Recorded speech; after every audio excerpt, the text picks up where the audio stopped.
104.9 XFM. You alright? This is Karl, producer of Ricky Gervais and Steve Merchant. They're not about today. Ricky's on holiday. Steve couldn't be bothered. So I'm left here with all the DATs. That's a digital audio tape of all the shows they've done since they've been here over the last, I don't know, year and a half or something. So we'll play you some of the best bits. Alright, so here's the first bit. Like, that got a load of attention in the press, but the Trisha programme got nothing. Okay. Which, I know, like, well, Steve called me up in the week, right? Like 10 o'clock in the morning, I was at work, and he goes, What do you think so at 10 o'clock? What do you think they're preparing this show? Most people go to work about 8, 9. Are you watching Trisha and that? I said, no, what is it? He goes, oh, you'll be loving it, right? Freaks, was it Help Me, My Mum's a Freak? Siamese twins. Right, so I couldn't watch it, but he said, oh, it might be on again, because they repeat stuff on ITV2. Right. So I had my dinner late, right, instead of having it at like 1 o'clock like I normally do. Yeah. I had it at like 2:30. Yeah. Sat in the office, put the telly on, ITV2. These Siamese twins. Did it blow your mind? It was amazing. You know, we talk about a lot of things on the show quite a lot. The Airy kids crop up a lot. I was waiting. It's been 10 minutes and you haven't mentioned the Airy kid. Right, and last week we were talking about Siamese twins, weren't we? So it was weird that this programme was on, but it was amazing. I mean, what I think you can't refer to them as Siamese twins. I think they're known as conjoined twins. Why? I think Siamese is maybe considered derogatory or as an old antiquated phrase. Yeah, I think it's because the first famous ones were actually from Siam. Right. And that doesn't exist anymore. No, it's conjoined, Karl. Yeah. Get the phrase right. But you'd think that if that's happened to you, that wouldn't be that sort of offensive. The names that you must get called. Right. You think that's the least of your Siamese worries? twins, I'd say, well, that's, yeah. Now, were you stunned by where they were connected? Just live with it, we'd say. Because they were connected, of course, at the forehead. Oh. Sort of, which was quite extraordinary. Well, there was one set of Siamese twins. One had a job and the other one didn't. That's ludicrous. Yeah. The other one was unemployed. The other one had a job. She had to go to work. She had to get up at 6 o'clock on her day I'm off. supporting you, literally. Yeah. Then they get done off the social for sort of... Yeah, because the other one was signing on. That wasn't a question that Trisha asked. Annoyingly, because I know that much of the audience was thinking that. There was a few things that didn't crop up. What questions would you have asked of them? Because what things did you feel weren't mentioned? I'd love to just watch Karl watching amazing things. Exactly. Do you know what I mean? It's like early learning thing. Mouth slightly open. Yeah, mouth open at a dribble, looking round to see if anyone else has seen it. You know, I hate that. Like when a cat sees a bird land on the balcony. Exactly. It can't believe it's luck. I'd probably say, how do you buy her a birthday present? A surprise gift, yeah. Because everything's ruined. Sure. Right? I'd probably ask... Yeah. Well, did you not think it was interesting that one of them had a boyfriend? Well, that was a bit weird, wasn't it? Uh-huh. But what was the other thing I was thinking when I was watching it? I was thinking if one got into crime and that was sent to prison... Right. What would happen? How would you handle that? It's brilliant. It is brilliant. If a chimp could talk. And what was the other one? The other thing was, what did he talk about? Because it's not as if you can say, oh, guess what I did today? Do you know what I mean? Yeah.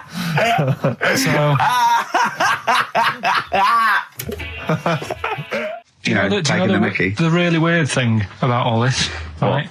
And it's annoying because you were saying about, what should have Trisha have asked and all that. Yeah. But one of them mentioned that one of them was adopted and the other one wasn't. Don't talk rubbish. No, seriously. I didn't understand it, right? Of course you didn't. And then Trisha sort of said, well, let's have a chat. And they were like, no, I don't want to go into that. What do you mean one was adopted? That's what he said. One of them... don't quiz me on it, but that's what was said. Hello there, I'm a multi-millionaire. And I've just seen your orphanage. I'd love to adopt one of your children. You'd like to adopt one? I'd love to adopt a children, because I've got loads from around the world, so I'd love to adopt one. I'd give you $10,000 towards your orphanage. We'll speed it through then, yeah. Okay. We've actually got 2 left. I only need one. I'm only interested in one.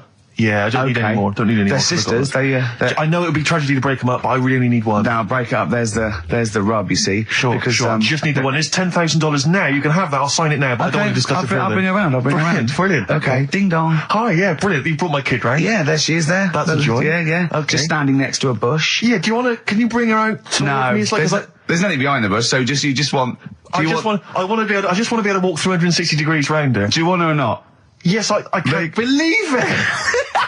What's that little trolley? She's talented. Oh dear. You're talking nonsense, Carl. Well, whatever. I mean, I'm a little bit concerned about your toilet discussion. What exactly is your point again? I was just a bit bemused. You see, it's a tricky one. All I'm saying is, right, there was at the pub quiz, I go to the toilet, not thinking about anything. I try to go, right, there's a little gay fella next to me. I love this little gay fella. Now, the weird thing is, there's nothing stopping him having a little glance, right, because he's allowed in the fella's toilet. Yeah. Now, I'm not allowed to go into the woman's toilet and have a little look round. Right. So all I'm saying is, should they have another toilet area? What, for gay people? Yeah. And so this would be gay men and lesbians? Is that going to complicate things? Well, I mean, I can only assume. I mean, to what point? I'll ask you a question, right? If you're intimidated, that's a shame. But you know, most gay men aren't looking at your knob. You know that. What do you mean? I can only say that 99.9% of gay men who use a urinal standing next to what they assume is a heterosexual man aren't looking at his knob. And what they're doing then? They're emptying their bladder. No, but the thing is, I can't talk. You're saying like, you know, about would you have one toilet for lesbian women and gay fellas, right? What does that mean? Would it be mixed? Would it just be? Well, would it have a man on one? That's heterosexual man. One little picture of a woman, and then what? What would the little icon be? A man and a woman? A man and a woman. Just having a chat? Yeah. In pink and dot lines. But you couldn't mix them, because then what would happen is you'd get people who are going, oh, I'll play up to this a bit. What, pretend to be gay? And yeah, you know, sort of grow a moustache and shave their head. And pretend to be a lesbian. Right. Yeah. So I see. So you know, people pretending to be gay so they could go in and have a look at the lesbians. Yeah. Right. So that would mean that we need 4 cubicles now, would we? Yeah. No, this is fine. 4 cubicles. So every pub now. How many toilets do we need? Every pub's now got 4 toilets. Oh, Carl, bisexuals. Yeah. Now, interesting. Bisexuals. How many toilets do we need now? Call the council. Do you use any? Huh? No. No, because they're interested in everything, aren't they? Because the little bisexual fella will be looking at your knob. Right. With them, what you do, you just have a door, you open it, and there's one urinal there, so you can't get a queue. They have to sort of wait. I just thought that, well, why can't there just be a thing between the urinals so no one can look at anyone else's knob? Wait a minute. Just to go back to Ricky's point, what stops, even if we've got the toilet for gay men, what stops the gay men who want to have a look at your willy going in the regular toilet and pretending that they're straight? Most men don't wear gay across their head. Exactly. They don't have a tattoo. There's no branding yet in the British house where they have to declare. So we're going to have to expand this. So we've all got to carry identity. Do you know you can see a gay, can you? Coming a mile off. No? No, I'll just hold it in next time. No. Can you tell gay men? Do you know a gay man? I'd say probably if you did if you lined some people up and said point them out, I reckon I'd get. But hold on, we're not talking about people dressed in leather with the arse cut out and an handlebar moustache. Yeah. We're talking about the everyday, non-seen. Of course. Yeah, but I mean, suppose I put you in a room and there was 10 naked men, right? Yeah. And there's 5 gay men and 5 hetero. Could you walk along that line looking at those gay... Am I naked? No, you don't have to be naked. Why would you have to be naked? To catch them out. Play a record! How would you catch them out? No, don't go into it. Don't go into it. Play a record. And then the other thing is, the one that I was reading, the world record with the fellow who's pulling a train with his teeth. Does that make any difference that he's done it with his teeth? What do you mean? Well, what difference does it make? Well, isn't it? It's quite hard to pull a train with your teeth, I imagine. Well, it's pretty hard to pull a train. All I'm saying is it because he couldn't beat the fella who's pulling it with his hands? Well, this is my point. I think there was one bloke with the record for the running backwards 100 metres was sort of like 11 and a half seconds. And I was thinking, turn around, you'd probably have a really good go at that. Do you know what I mean? Yeah. It's sort of like doing a marathon with a milk bottle on your head. Take the milk bottle off and see how fast you can go, you twat. But you can just tweak it, like the fella who has done the pegs on the face, right? Yeah. His name's Gary Stretch Turner, right? Right. So you're sort of cheating already if he's got a stretchy head, right? but you are, right, you are one of the most stupid humans I've ever met. Well, get me in the book. Yeah. Right? Well, listen. So Gary Stretch Turner, right? His record is 153 pegs. Yeah. He did it again, and he only got 150 on. So he hasn't broke his own record. Right. But what I'm saying is, if he tweaked it a bit more, would that make a new record? What?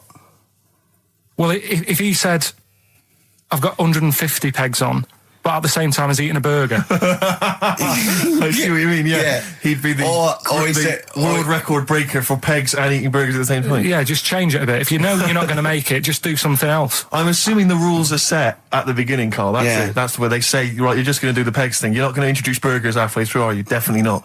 And then they have a go. I was on one leg, not interested. How many pegs? 150. Can I just ask very briefly, I was quite interested by the family had to move because they lived on Butthole Road. Yeah, I quite like that one. Now, I don't know if I've told you before, Rick, where I used to live. I'm not going to tell you the name of the street that I used to live on, not on air, because my parents still live there and I don't want to, But I'm going to write it for you now. This is the genuine name of the street I used to live on. Just imagine when you're at school. Yeah. And like in class, for instance, in French, you've got to say, you've got to answer where you live. Yeah. J'habite, wherever. Yeah. That's the name. This is actually the name of the street we lived on. No, it's not. I swear to God. That is... Absolutely right. I could phone my father now and he could confirm that for you. I swear because he doesn't want to God. And I tell you that... But listen, do you know what worries me? It's the apostrophe S. I know. Because that's blatant. Yes. Amazing, isn't it? That is incredible. But imagine how embarrassing So if I look that up in the Bristol... You will find that in the Bristol A to Z. I swear to God. That is really... Why have you never told me that before? I can't believe I haven't. That's I'm incredible. still embarrassed now. Do you know, whenever I have to phone up, if I have to give that address, I always spell it instantly. Really? Like, somehow that'll hide it, that'll disguise the name. But I can't get over that. Anyway, if you perhaps live in Tits Avenue, yeah, or... Wankling Drive. Wankling Drive, just get in touch. Let us know, we're not really interested. This is XFM 104.9, I'm Ricky Gervais, with me Stephen Merchant. You're listening to the best of, basically, Karl Pilkington. This is a bit easier, but I still think it's a good one. So this is, we should explain what this is if you just tuned in. It's one of those stupid lateral thinking problems. That Karl himself has created. Yeah, that was his homework. Right, this one. It's a fella, he has a normal day, doing stuff. Nothing wrong with him, right? And... It's the twist in the tale, it's just like Tales of the Unexpected. Yeah. Just a normal day, nothing wrong with him. Hold on, though, he's got the legs of a fish. Go on. So that's why he's been hiding his legs. So Go on. He does his normal... The legs of a fish? Sorry, can't carry on. He has his working day and that, and then he gets a bit tired. Goes to bed, he puts the light on, leaves it on, goes to bed. Oh. That's crazy. That's mental. I can't think what's happened. Anyway, here's Radiohead. Right, okay. What? The question is, why does he put the light on when he's going to bed? He's had a normal day, he's come home from work. Is that right? He's come home from work or he's not been working? Yeah, he's just been out? No, he's been working and stuff, I think. You think? You've made it up, Carl, you can decide. So the question is, why has he put the light on when he's asleep? There's a reason that he's put the light on when he's asleep. Has he gone to sleep? No, Carl, don't shrug. You're meant to answer these questions. He put the light on before he went to bed. Yeah, and the question you're asking me is why? What's the scenario? And the light's on and that, but he's gone to sleep. Yeah. He started reading and then he fell asleep. No. Did he intentionally, for some reason, put the light on? Every night It's mad. Sounds mad. That's Carl, doesn't it? Every night he does it. Yeah. He puts the light on. So, when he goes to sleep. Carl, is the point of this, he puts the light on for a very good reason. Not for us, but for some people. He's blind and it's always been on and he thinks he's turning it off, but it was on in the day and he thinks he's turning it off, but he's turning it on because he's blind. That'd be stupid.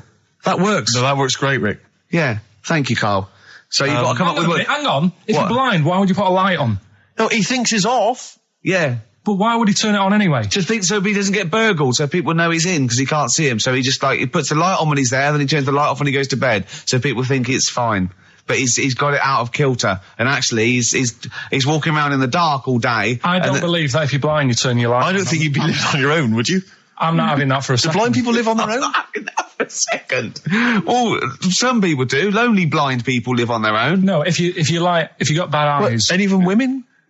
Are there any blind women who are living on their own? Rick? No, I mean, if you know of some blind women. 08700 800 1234. We've gone through this. If you are a blind woman with no standards and you don't care annoying voices and smell, yeah, then get in touch with you. Yeah, I mean, you've got to be within the ages of, say, 25 to 65. You know, Right. well, call it 75. You fussy all of a sudden. I know. Yeah, go on. If you were blind, would you live in London? Because someone said yesterday there was one struggling outside in Leicester Square, and I don't understand. If you would, I mean, you know, That might have been a tourist. but why come to London if you're blind? It's the worst place in the world to come if you're blind. To hear the sights. To hear the sights.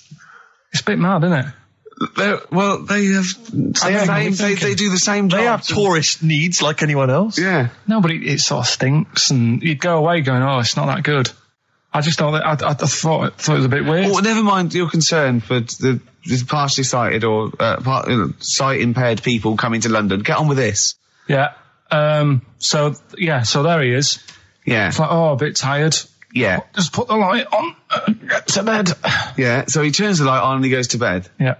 Oh. Should we play a track? He's not sleeping on the job. He's a lighthouse keeper. Well done. Is he a lighthouse That's keeper? not it, Carl. He's a lighthouse keeper. Right. Why wasn't the light on all the time? It's light in the day. You idiot. Play a record. What? Play a record. You're a buffoon. No, actually, the light isn't on in the day, is it? No, Rick? it's not. I think you're the buffoon. Oh, yeah. Carl has won! It's a long time since we've had any white van, Carl. For those that don't remember this particular hot feature, we basically ask Carl some of the questions that are asked of a white van driver in the Sun. They always have this on Saturday afternoons. Anyway, here's the first one. They're not fascinating, Carl, but I'm just interested on your take, really. Yeah. What do you make of Cilla Black quitting Blind Date after her husband sent a message from beyond the grave? Are you familiar with this I didn't story? know that. What's that? She went to see a medium, and supposedly her husband passed on information through the medium, which was incredibly vague, but persuaded her to quit live on air. Well, it's about time, isn't it? If even dead people are saying enough's enough. But I'll tell you what, though, talking about ghosts and that, do you know how I'm into them? Yeah. Right? How weird do you think this is, right? Well, it's not true. Before you say it, play a record. No, go on. Go on. Right, it's this woman. I don't even know if it's ghost, really. It's just a bit weird. Sure. Yeah, sure. There's this woman, Yeah. and she's not a woman, she's a kid. Sure. Okay. Sure. She's walking down like a street in her area. It's a nice day and everything. Everything's normal. She's walking down, and a woman comes up cycling past, right? The woman on the bike looks at the kid absolutely terrified, right? Got a really scary face on her. Yeah. The kid's thinking, why is she doing that? Yeah. Right? So anyway, she thinks nothing of it, goes, I think she was playing in the park or whatever, goes and has a nice day. About 15 years later, Oh, right, yeah. she's, I don't know, I think she was going to work, right, on a bike. She was riding her own bike. Riding her own bike, cycling down the road. Oh, yeah. Looks at the kid. That's the thing that happened like 15, 20 years ago. Right. It's her on the bike looking at her as a kid. Right. What do you Not another child. No. So it's her. She's seen herself. Carl? I mean, I don't know where to start. Firstly, where's this information come from? But I mean, why do you ever? I mean, I don't know what part of that you think can be true. I mean, honest. I'm speechless. I don't know what to say. What are you talking about? Bit weird, though, isn't it? But it's not true. It didn't happen. Nothing happened like that. She said it did. Well, then she's wrong. She said she saw herself. She saw herself as a kid, didn't she? Did she carry on riding and as an pub? adult when she was a kid. Did she stop and talk to herself, or did she ride on by and think that's a bit weird? There's me as an 8-year-old. I won't stop. I'll be late for work. yeah. If I'm late again, the boss said he'd be in trouble. Yeah. Oh. Well, And where is this information? Did it happen to someone you know? No, You overheard it on the bus. no, it was in the 14 Times. Ah, right. Well, Okay. that's the answer. Good. We've Okay. got to the bottom of that. Right, good. Well, Carl, what are your thoughts? Why have you stuck it out here? Nothing better coming in, I thought. Well, I'll tell you why, because you're always on holiday. You don't do a lot. You get paid, well, doesn't he, really? He's a moany. He doesn't try and get on at all. He doesn't deal with people. He moans about everything. And, so he's... I'm alright, I've got my own little room and that. Yeah. Like a cage. It is like a cage, isn't it? And he can shut the door. If people walk past, he goes, shut the door. He doesn't want them looking in. He's like a miserable old chimp.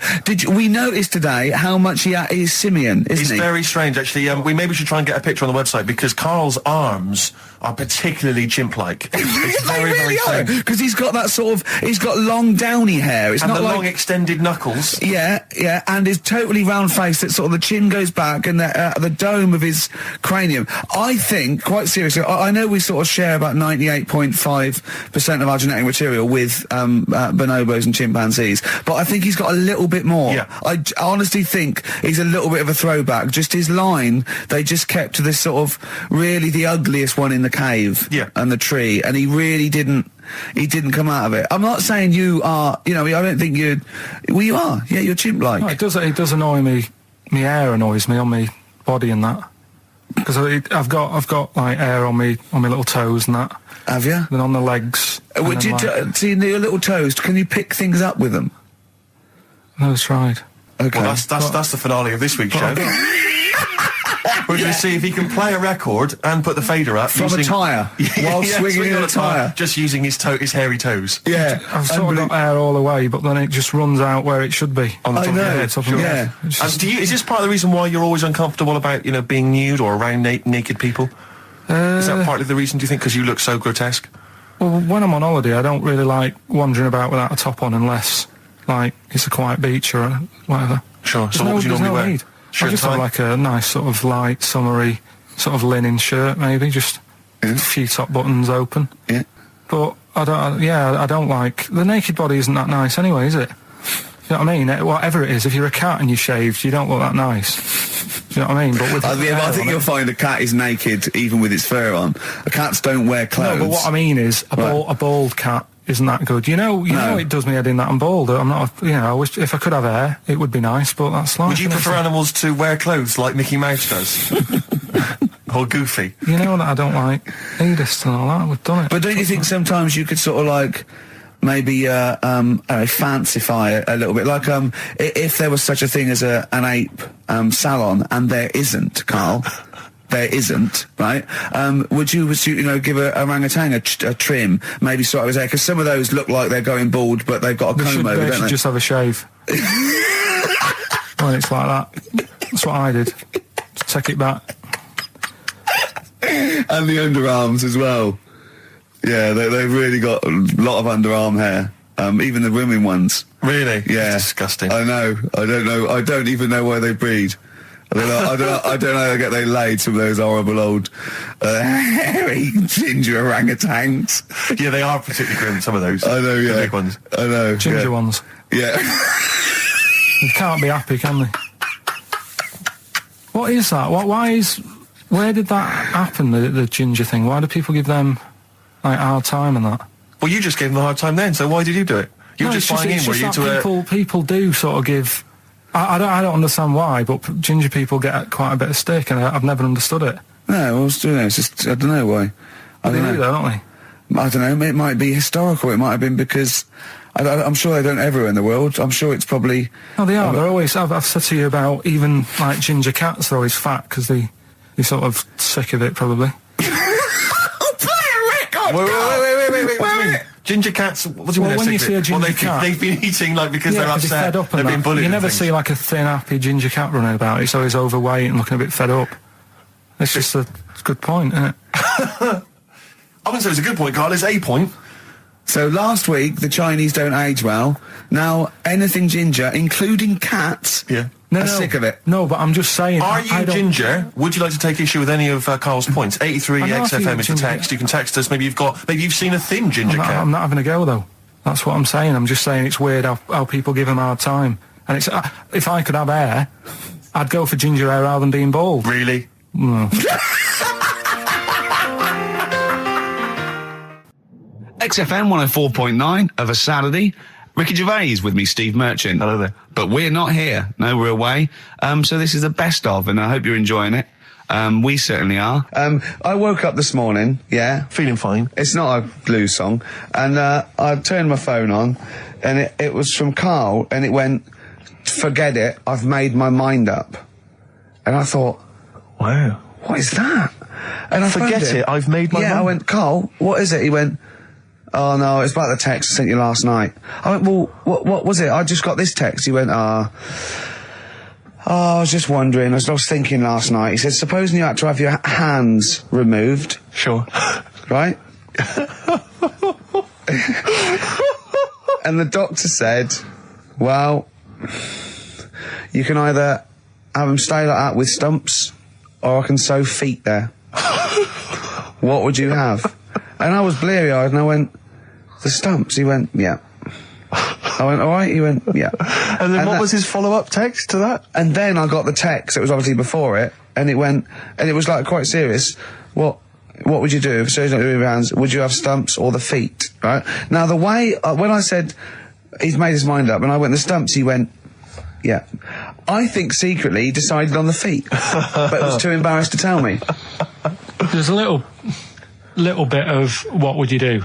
Because But why did you think of this? Why did you think of this? Girlfriend's away, right? Yeah, no, that's not why you start thinking bizarre surgery I'll tell you devices. Now, right? I'll let you into my little mind, right? Last night, I had some beans on toast, right? She was away. It's good already. She was away, she had some beans on toast, she went wild. Yeah. Right? Now, I was stood up, I live on on a high street, right? So I'm washing up, I'm looking out the window. First thing that had me attention is, I can look into other people's flats, right? Yeah. And it was weird how all these different lives were going on, I was watching them, and everybody had the telly on and was watching Volcano, right? Which was on last night. Right. And I thought, oh, that's weird, right? I can see them all watching it. And it was like a little Chinese lad who was dancing around in some underpants. Yeah. And then there's a little old woman who lives downstairs who was reading a book, and she's always reading a book every night. And it's like, I have a better life than her. And then there's like some sort of bouncer who's always getting ready to go out late at night with all the black on. He looks like a bouncer. So I was watching all this life going on. I thought, did you witness a murder while you were doing it? Yeah. It was like that sort of Sliver film where that bloke had loads of tellies watching people's lives. So that was going on in my mind. And then I was washing up, and I picked up the plate, and I thought, oh, it's amazing, isn't it? The human body, the way you can just sort of, I want to pick that up, and you do. Yes. And the way your hands work, right? Yeah. You've got 5 little digits, but it's just the right amount to do to do what you've got to do, right? So I'm cleaning the plate. Sorry, Karl, stop. It's just the right amount. Might be one of the most genius things I've ever heard said. I would love David Attenborough to phone you up and say, "Karl, how do I word this about the evolution of the mammalian front limb?" Just go, "We'll just say it's the right amount." But it is. One of course extra would get in the way. Yeah. And one less would just make it that little bit more tricky when picking up a bit of a slippery dish. Sure, or buying gloves. Yeah. A slippery dish. Couple of emails. Monkey Matt's emailed us. Who? Monkey Matt. Oh, mate, yeah, go on. Yeah. He says... How's the monster? He's all right. He says, Karl has missed a cracking headline from The Sport. Hide-and-seek champion found dead in cupboard. I hope it's real. I don't know if it is. I doubt it. Just looking through some of the news stories that Karl did make it into Karl's news roundup. Yeah.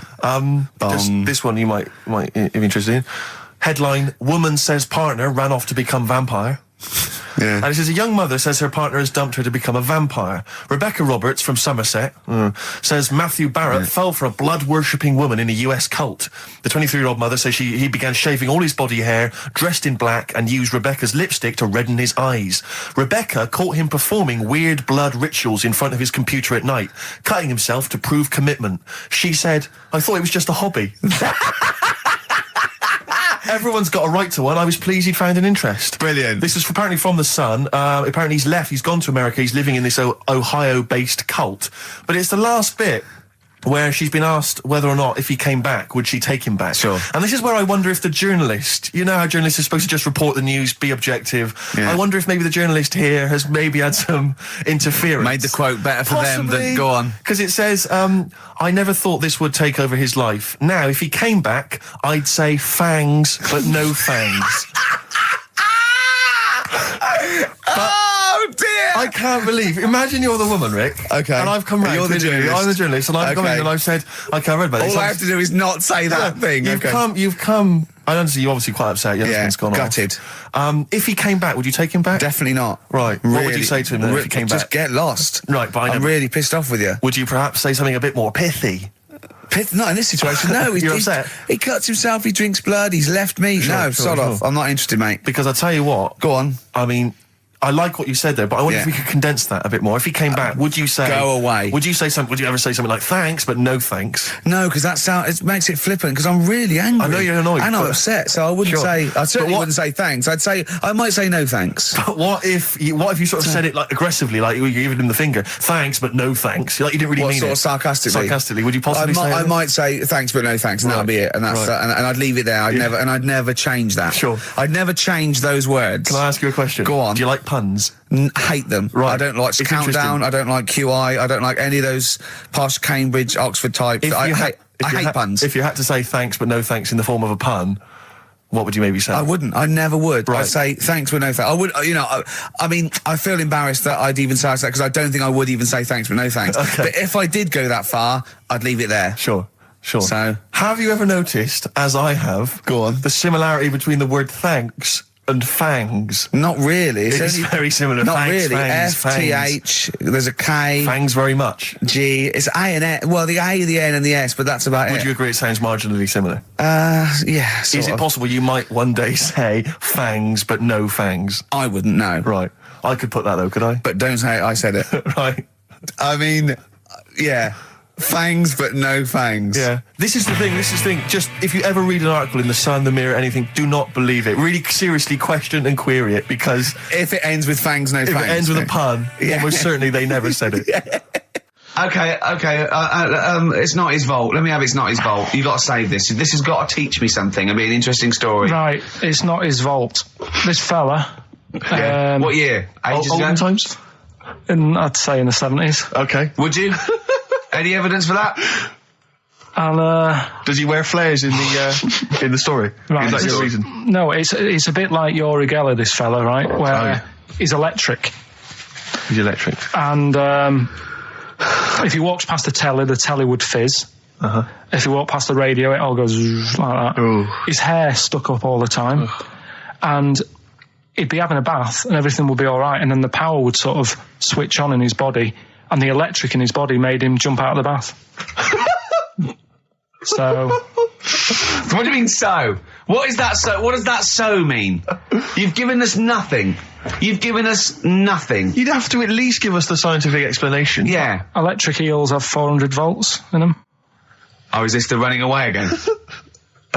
What was that one called? Yeah, but It's not his vault. But there's a reason not his fault. It's not his fault. I thought it was going to be something about keeping it in a safe. I think we should do these the other way round. I It's think you not should his tell us fault. the story and then we'll hear the pun.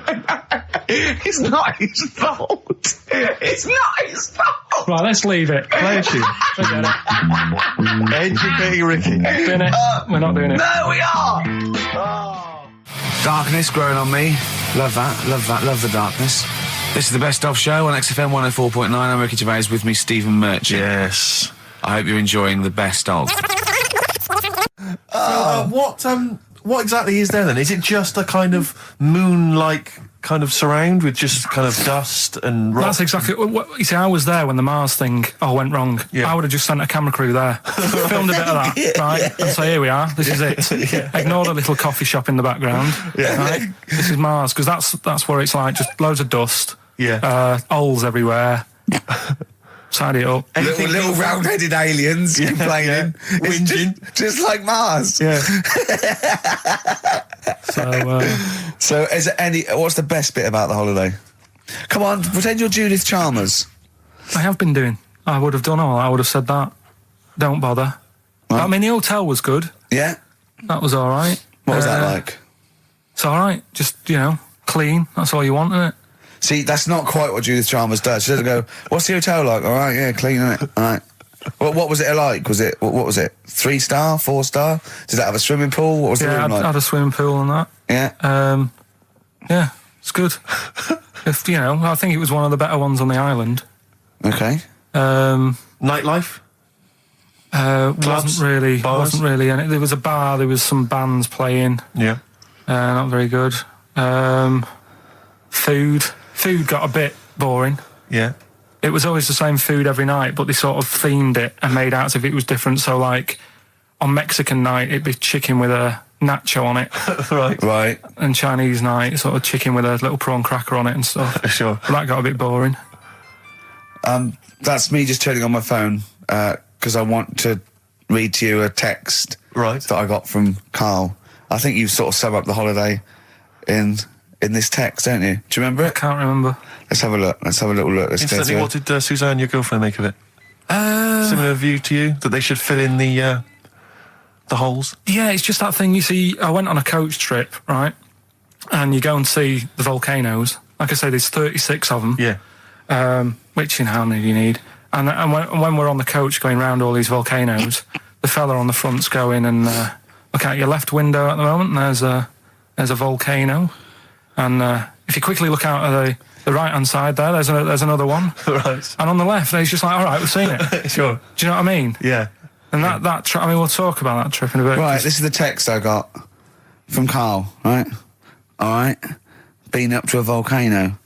Been in some dead artist's house who built his house in the lava. They said they would show me science with volcanoes, but all they did was chuck some water in a hole and it shot up in the air. No dwarves in the canteen, no scousers here, but there is a Swede woman with a big head. She looks effing gormless with a cap on. All right? So a little reference there to... A Swede woman? What's that mean? Do you mean Swedish? Yeah. Or she looked like a vegetable? No, the Swedish woman. But they've all got sort of quite big bill, aren't they? And I sent him a text. Oh, well, it's just good to be on holiday because, I'm working. He sent back, so am I. Just been watching Sky News. There is a school for monkeys who want to get a band together. Is that monkey news for later?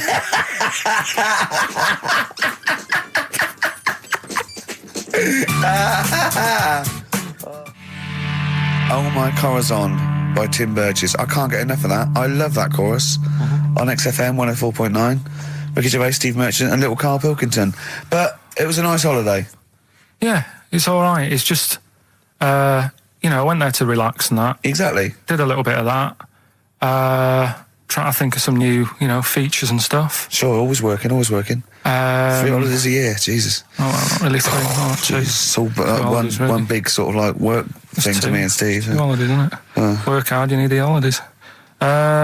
So, yeah, the things that annoyed me was like, you get bored sat around the pool after a couple of days. I'd read my book. Yeah. There wasn't much going on the Not even any crabs to throw sand at, was there? No crabs or anything. They wouldn't bother with Lanzarote, right? So decided to go on a little trip. That's when I saw the volcanoes and that, 36 of them.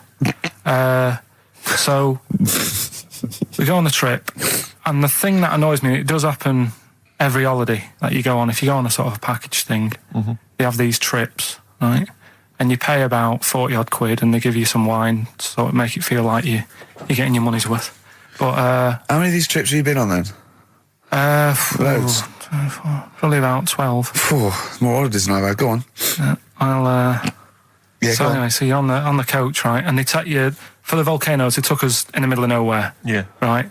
There's nothing else round there. Sure. It's like I say, it's like Mars, but with holes in the ground. Yeah. Right. And they sort of drop you off, and they go, right, everybody, see you back here in an hour. There's loads of volcanoes for you to look at, and a coffee shop over there. And you know for a fact, right, you don't need an hour there. You could just say, well, just keep the engine running because I'll have a look in this hole, we'll get back on, give us 5 minutes. Don't need an hour. Absolutely. But you know that they've got something going It's a with backhander, definitely. What, with the coffee shop? Definitely, yeah. They go there and they get everyone to have an ice cream and a coffee, and they sit down, have a fag, talking to the bloke. Yeah, and it's like, cousin. Yeah. How much was the coffee? Was it probably about €3 each euro, so I think it was $3.50. Sure. Yeah. Which is, I don't know what, that's about £2.50. Yeah, they stitched you up. Well, it's like those people who, those cab drivers that you'll meet at sort of 3 a.m. who've just got a car. Yeah. And just went out with a car. Yeah. And just, I'll pick people up and charge them. Yeah. I got in one once. I said to him, the guy just pulled up. I said, he said, I was in like East London. I'm going back to North London. I said, going to Swiss Cottage. He went, sure, hop in. We set off. He went, do you know the way? I said, well, not really, no. I thought you'd know the way. You're in a cabbie. He went, no, don't really know the way there. I said, have you got an A to Z? He went, no. I thought, well, if you're going to go out just on the, just winging it as a cab driver, two things, take a map and a torch. He didn't have either. He said, well, I'll probably get to Camden. I said, right, I'll direct you from there. Drove on for about 5 minutes, making conversation. About 5 minutes later, he went, do you know the way to Camden? I thought you knew the way to Camden. I don't really know the way. I thought you did. Oh. It was let me out. £4. Exactly. And that's, I don't know who's got that sort of time on their hands that they just think it's 3 a.m. I'm at a loose end. I think I'll go out doing a bit of cabbing. Wow. Yeah. Because your dad was a cabbie, wasn't he? Yeah, he was, yeah. Couldn't stand it, but it's good money. He was he wasn't like a chancer though. What was he doing when he put that little Forrest Gump in a wheelie bin? That was part of the cab company thing. They had to do like a charity event once a year, and he did it 1 year. Never asked him again. Tell us the story again. I'd rather not, because we got a few sort of complaints about it. Why? Why did you get complaints about it? Because he put a kid in a bin, and it's not the thing to do. But we could use it as a sort of sobering lesson for people. Yeah, tell it like a, you shouldn't do it. No, but that's how I did it last time. But people still didn't like it. All the stuff I tell you, we don't take the mickey out of people on purpose. No. It's real life, isn't it? And that goes on in life. Yeah. My dad was saying that in hospital, though. Do you know how he was in hospital? Yeah. He did some jokes about old people and that. And he said, at the end of the day, if something makes you laugh, it's funny. And if it makes you laugh, you can't help laughing, can you? Do you know what I mean? So, what are you meant to do? And laughing's good for you. Yeah. So, but being laughed at isn't as good for you, is it? No, but there's probably more people laughing at one person. So if you balance it out, there's only one person who's upset and there's a bunch of people laughing. So it's genius. Give me an example of that. Give me an example. Well, for instance, Karl Pilkington as he talks and the people listening. Yeah. No, give me an example of I can't because again, that's what I'm saying. I can't tell you the story because there might be someone out there who this person might even be listening and think, I forgot about that and you brought it all back to me. So I'd prefer to leave it, but I think people know. Why did he put him in the bin in the first place? Because he was getting out of hand. What was he doing though? You see, I can't explain. You can, don't be silly. I prefer to leave it, honestly. What was he doing? Was he annoying him? He was annoying my dad and the other people in the cab. Right. And he thought, how can I deal with this before it gets too out of hand? Yeah. He pulled over and put the lad in a wheelie bin. I'm going to embarrass. So we'll leave that. So then I was thinking, imagine like going to the doctors and he's saying, yeah, everything's all right, your heart's good and everything, but... Your heart's good? What, your Larry's or... Yeah, your heart, you're in good form and whatever, yeah. It's good news, I had Giano in earlier, he's not looking good. Yeah. Fat swallow. But you're all right, but your hands need to come off. Right. Blimey. But... That's bad. Like, I get a second opinion initially. God! But I better good news, I've got a nice pair of feet I can sort you out with. Yeah. And he puts them on, and then I was thinking, right, first of all, washing up, what would that be like? I thought, Steve, that'd be tricky. And then the second thing was, it'd probably ruin the sort of the shape of your jumper. Because you have to keep putting the feet through there. Yeah. And then I thought, but I could still cycle in Okay. to work. you could run in. Well, that's the thing. You'd be really fast. Well, that's what I was thinking. I thought I could still cycle because I could balance, and then I thought, but the only thing is I probably couldn't pull the brakes. Because of the little short things. Yeah. And then, like you, I thought, but then again, you're running in half the time. So that's what was going on in last night. Right. That's what I was thinking about. Did you How have long did this take? Well, how long does it take to wash up? Right. Because I imagine you just being there for like all night. Probably 25 minutes. How long did the little Chinese fella dance for in his pants? He's always doing it. Last night he was at it for like 10 minutes. Yeah. And his girlfriend never sits in the same room as him. She's always sat in the bedroom. She's going, you dance in pants again, I go in next door. Well, she was in the bedroom. She's always in the bedroom, sat on the floor, on the mobile phone. Right. All the time, yeah. It's weird how people's lives are just like, it is like that Groundhog Day thing. It's like, you know, he's jumping about in his underpants. The old woman's sat there reading a book. Yeah. And that's what got me thinking about my life. Do you think she ever Are you sure she's not dead? Every time you look down there, she's just flicking through she's just reading this book. The pages never turn. She never seems to finish it. She never moves from her chair. Are you sure the Chinese Her girl's cats going, are dead around her. I'm going into next door again. That little Yeah, round-headed the fella's smell. looking in. He's looking in at me. The bouncer goes, "Don't worry, love. I'll go and beat him up." But he's That's always true. getting ready. That's true. They see you staring at him, washing up, going, "I could have feet here," and they get scared. The old woman's dead. Oh, Carl, dear. can you tell us roughly which neighbourhood you live in, so that we know? It's central. Central, is it? Yeah. Yeah. Wow, imagine if that little... Was he a Chinese fella, did you say? Yeah. Imagine if he was listening now. I'd love him to call in and explain his actions. Well, he might be on some other radio station talking about a lad who's always washing up and looking at his hands in a mysterious way. Yeah. But do we know this doctor that would go, "Well, all right, Carl, you can either leave them as stumps or I've got a lovely little pair of feet." Why? I mean, I told Jane this, and Jane went, "Is that the only choice?" He could say, "Could I have some dead man's hands?" Have you got any? Where do you get the feet from? Where do you get the feet from? Can I have? What would you rather have then? Human feet or monkey paws? Well, I mean, that wasn't an option last night. That if the doctors said... No, it wasn't an option last night, but don't forget, it's in your head, Carl. This didn't happen. No, but I'm just saying, at the time, that's all the doctor had to offer. But you know, it's your head, you can go anywhere. No, it wasn't a real doctor to offer. It's in your head, you can go anywhere. You're not trapped. Yeah, but if you can do anything, then you'd say, we'll sort us out some other hands. Fair point. Let's play record. We gotta come back to this. Wallace Chambers, Kings of Leon on XFM 104.9. I'm Ricky Gervais, with me Steve Merchant and Karl Pilkington. And England are world champions again then, so... Oh, it's brilliant. It was amazing, wasn't it? See, I'm not a rugby man at all. I never watched rugby. I think the last time, was when we won about 12 years ago, whenever it was. And I got into it last week because I realised we were doing so well. I watch England win anything. Yeah. Do you know what I mean? I don't care what... In fact, I wasn't into war when I was little until I realised we were so bloody good at it. We are really good at it. It's brilliant. But, yeah, fantastic. Yeah, it was great. Right, that's the rugby thing over. What dealt next? with. That's it. That's all I've got. That's all I had today. It does steam me. Sometimes I watch it and it does remind me of when I play rugby, because one of them will boot it down the field and then someone will catch it and boot it straight back again. Yeah. Which is essentially how we I was played made rugby to at play school. rugby. I had to play rugby. Yeah. And I don't think I'd get rid of the ball so quickly. Yeah. I don't think I ever got tackled or fell over. Yeah.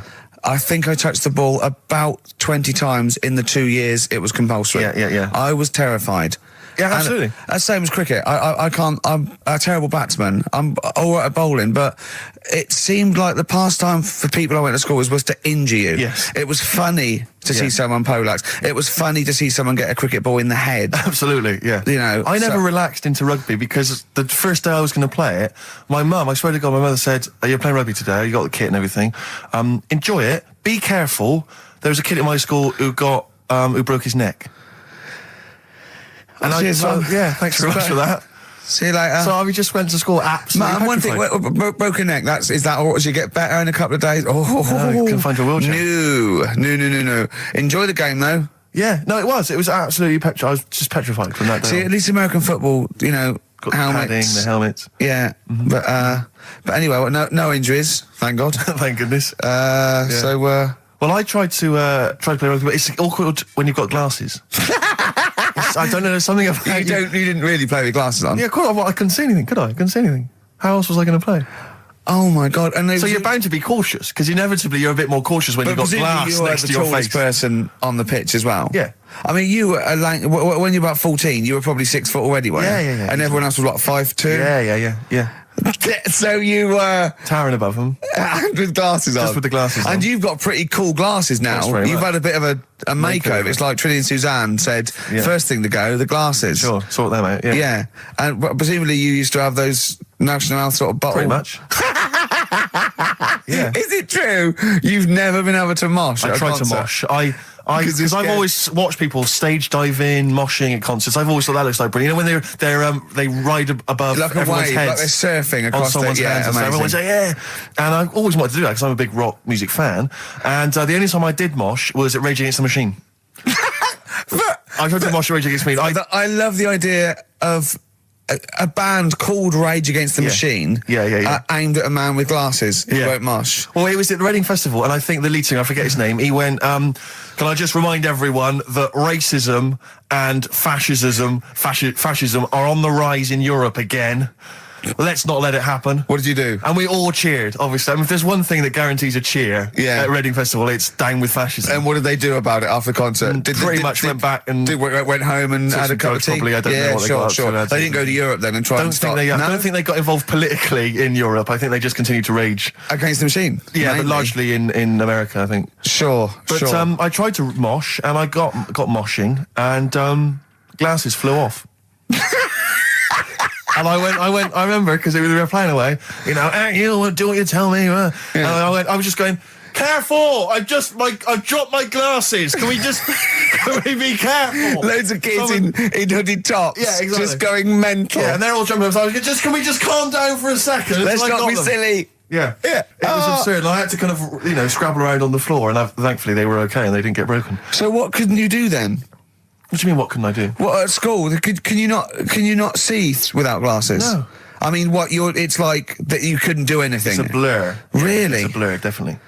God. Yeah, it's like being kind of punch drunk or whatever.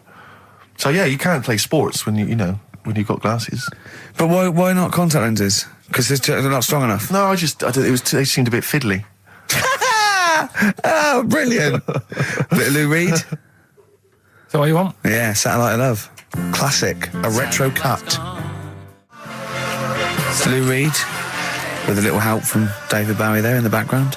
Satellite of Love on XFM 104.9. I'm Ricky Gervais, with me Stephen Merchant and Karl Pilkington.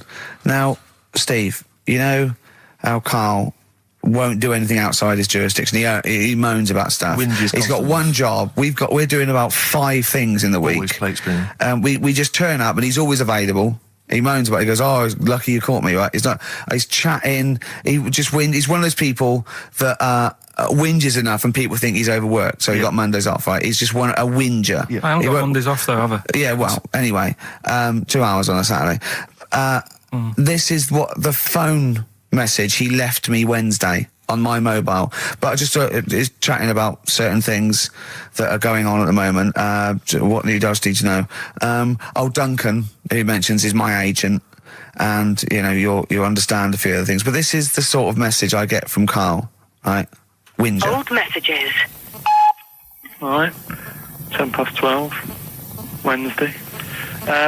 Just getting loads of people calling me all the time about Yesterday, DVD's signing for BBC London. I don't work there, but I've been dragged into that. I've got a woman on leaving a message from Talk PR going on about, do you want to go and see Pop Idol again? Right? They're just saying you and some listeners can go. So I'm sure you'll love that. I've got Jim Benner wanting you to introduce the tin buckets at the Astoria. So can you just let Duncan know that I'm doing his job whilst he's sat on his arse with his thumb firmly up his arse? Can you let him know that I'm running around like a here sorting shit out for you? Alright, see you later. Message left at 12. Do you know what I mean? I know, but that's the kind of phone message he's leaving. Do you remember who he was before you? But he's even annoyed that he gets a phone call. I remember he got a phone call for you to do a voiceover and didn't pass it on. You missed a voiceover. That was thousands of pounds. No, I did pass it on though. I told you. You I did. said a You woman. said someone had phoned. Yeah. That's not good enough. But who's that? Well, she didn't say, and I didn't ask. But Of it's course not my she job to do it. said. She didn't say. Rubbish. So you didn't take the number down? Just when she went, oh, can you tell Steve to call me? And you went, yeah. Yeah, well, I just thought you'd know her already. I should have known. It was a woman, so I should have known. He's having a go, you see? Unbelievable. I don't know how it's come back on me. You're the one who was picking on it. Yeah, exactly. I'm saying. I'm defending. Why is he having a go at But you? he never picks on Ricky because he knows you are his bread and butter. Seriously, do you know what I mean? The only reason he's got Mondays off is because you're still doing this show. Yeah. That's why he's scared of you. That's why he's like, he has a go at you on the phone, but he always picks on me because he knows, I'm a pushover, I'm a nice guy. He's scared of you. I can't believe, I don't know how it works. Is that true? Steve, I'm always sorting you out. I look after you. Sorted you out with tickets. I sorted you out with lager I got out. you today. Why are you picking on me? What do you mean you're sorting about tickets and lager? What's this? Right, whenever you want tickets. Yeah, sorry, lad. I don't want to use this as like moaning time and that because I don't like to moan. I'm busy and that, right? I've sorted you out tickets for gigs. Yeah. Right? What somebody doesn't even turn up to. Yeah. We won't even go on about that. Yeah. Right? Lager. He was sorting out the Cure. He complained it was boring. Yeah. There was that big drum of lager that you had, and you said, oh, put that in your room for me. Yeah. Because I don't want to carry it home. Right? Lazy. So I said, all right, then I'll put it in my room. It goes missing, it gets nicked. Then you have a go at me because it got nicked. Yeah. I get you another one. You make me carry it around town for you for half an hour. Then you say, oh, I can't be bothered taking it home. Can you take it back to work for me? Yeah. But interestingly, this is like a year ago, so it's obviously it's still pressing on you. Oh, is hang it? on. And I forgot the one when we had an argument over 50p. When I went out You for a didn't want to coffee. give me 50p back that you owed me. That was the same day you'd given him about 40 quid worth of lager. But see, this is my problem. This was my point at the time. It's not the 50p in terms of money is not what's important. The fact that you think you don't have to give me money back because it's only 50p, that was the point at stake. It's me who makes a decision. Oh, don't worry about the 50p, not you. It's only 50p. I'm not going to give it to you. Do you know what I mean? There's got to be rules, otherwise it's chaos, Carl. Come on, mate. All right? I don't want to fall out about No, it. that's not all right. Should we kiss and make up? Do you want that? Do you want It's this? all right. Yeah. Well, should we play a little record and come back to this? Because I can't believe it started with you slagging him off, Rick, and I've ended up I know. as the monster. I know. Bit of R.E.M. Yeah. R.E.M. and Animal. To sing like animals would be R.E.M. and their animals. What are you talking about? Well, no, I'm just thinking. I wonder if they've done a video for animals and the animal What? on a DVD, an animals DVD. Huh? What are you No, I'm talking just about? saying. I'm just it's R.E.M. there. It's just a good link. R.E.M. animals on a DVD would be. I've got an animals DVD out. My got an DVD, animals yeah, my DVD DVD, my live stand-up's out. Buy it. HMV and I don't think Virgin. you should- Well, no, I don't I'm think just you should saying. plug Animals. your- No, it's I don't funny. think you should 'cause plug no, your stand-up I'm on not the show. plugging it. It came up in the animals from REM. Came I don't up. think you should plug your DVD. Well, buy it now. It's a really good stand-up DVD. It's out If you're going to for- buy anything, I think I ought to balance this out really. If you're going to buy a DVD, you should probably buy the Office series too, because Well, I get no, money for That's that. been on telly. Animals.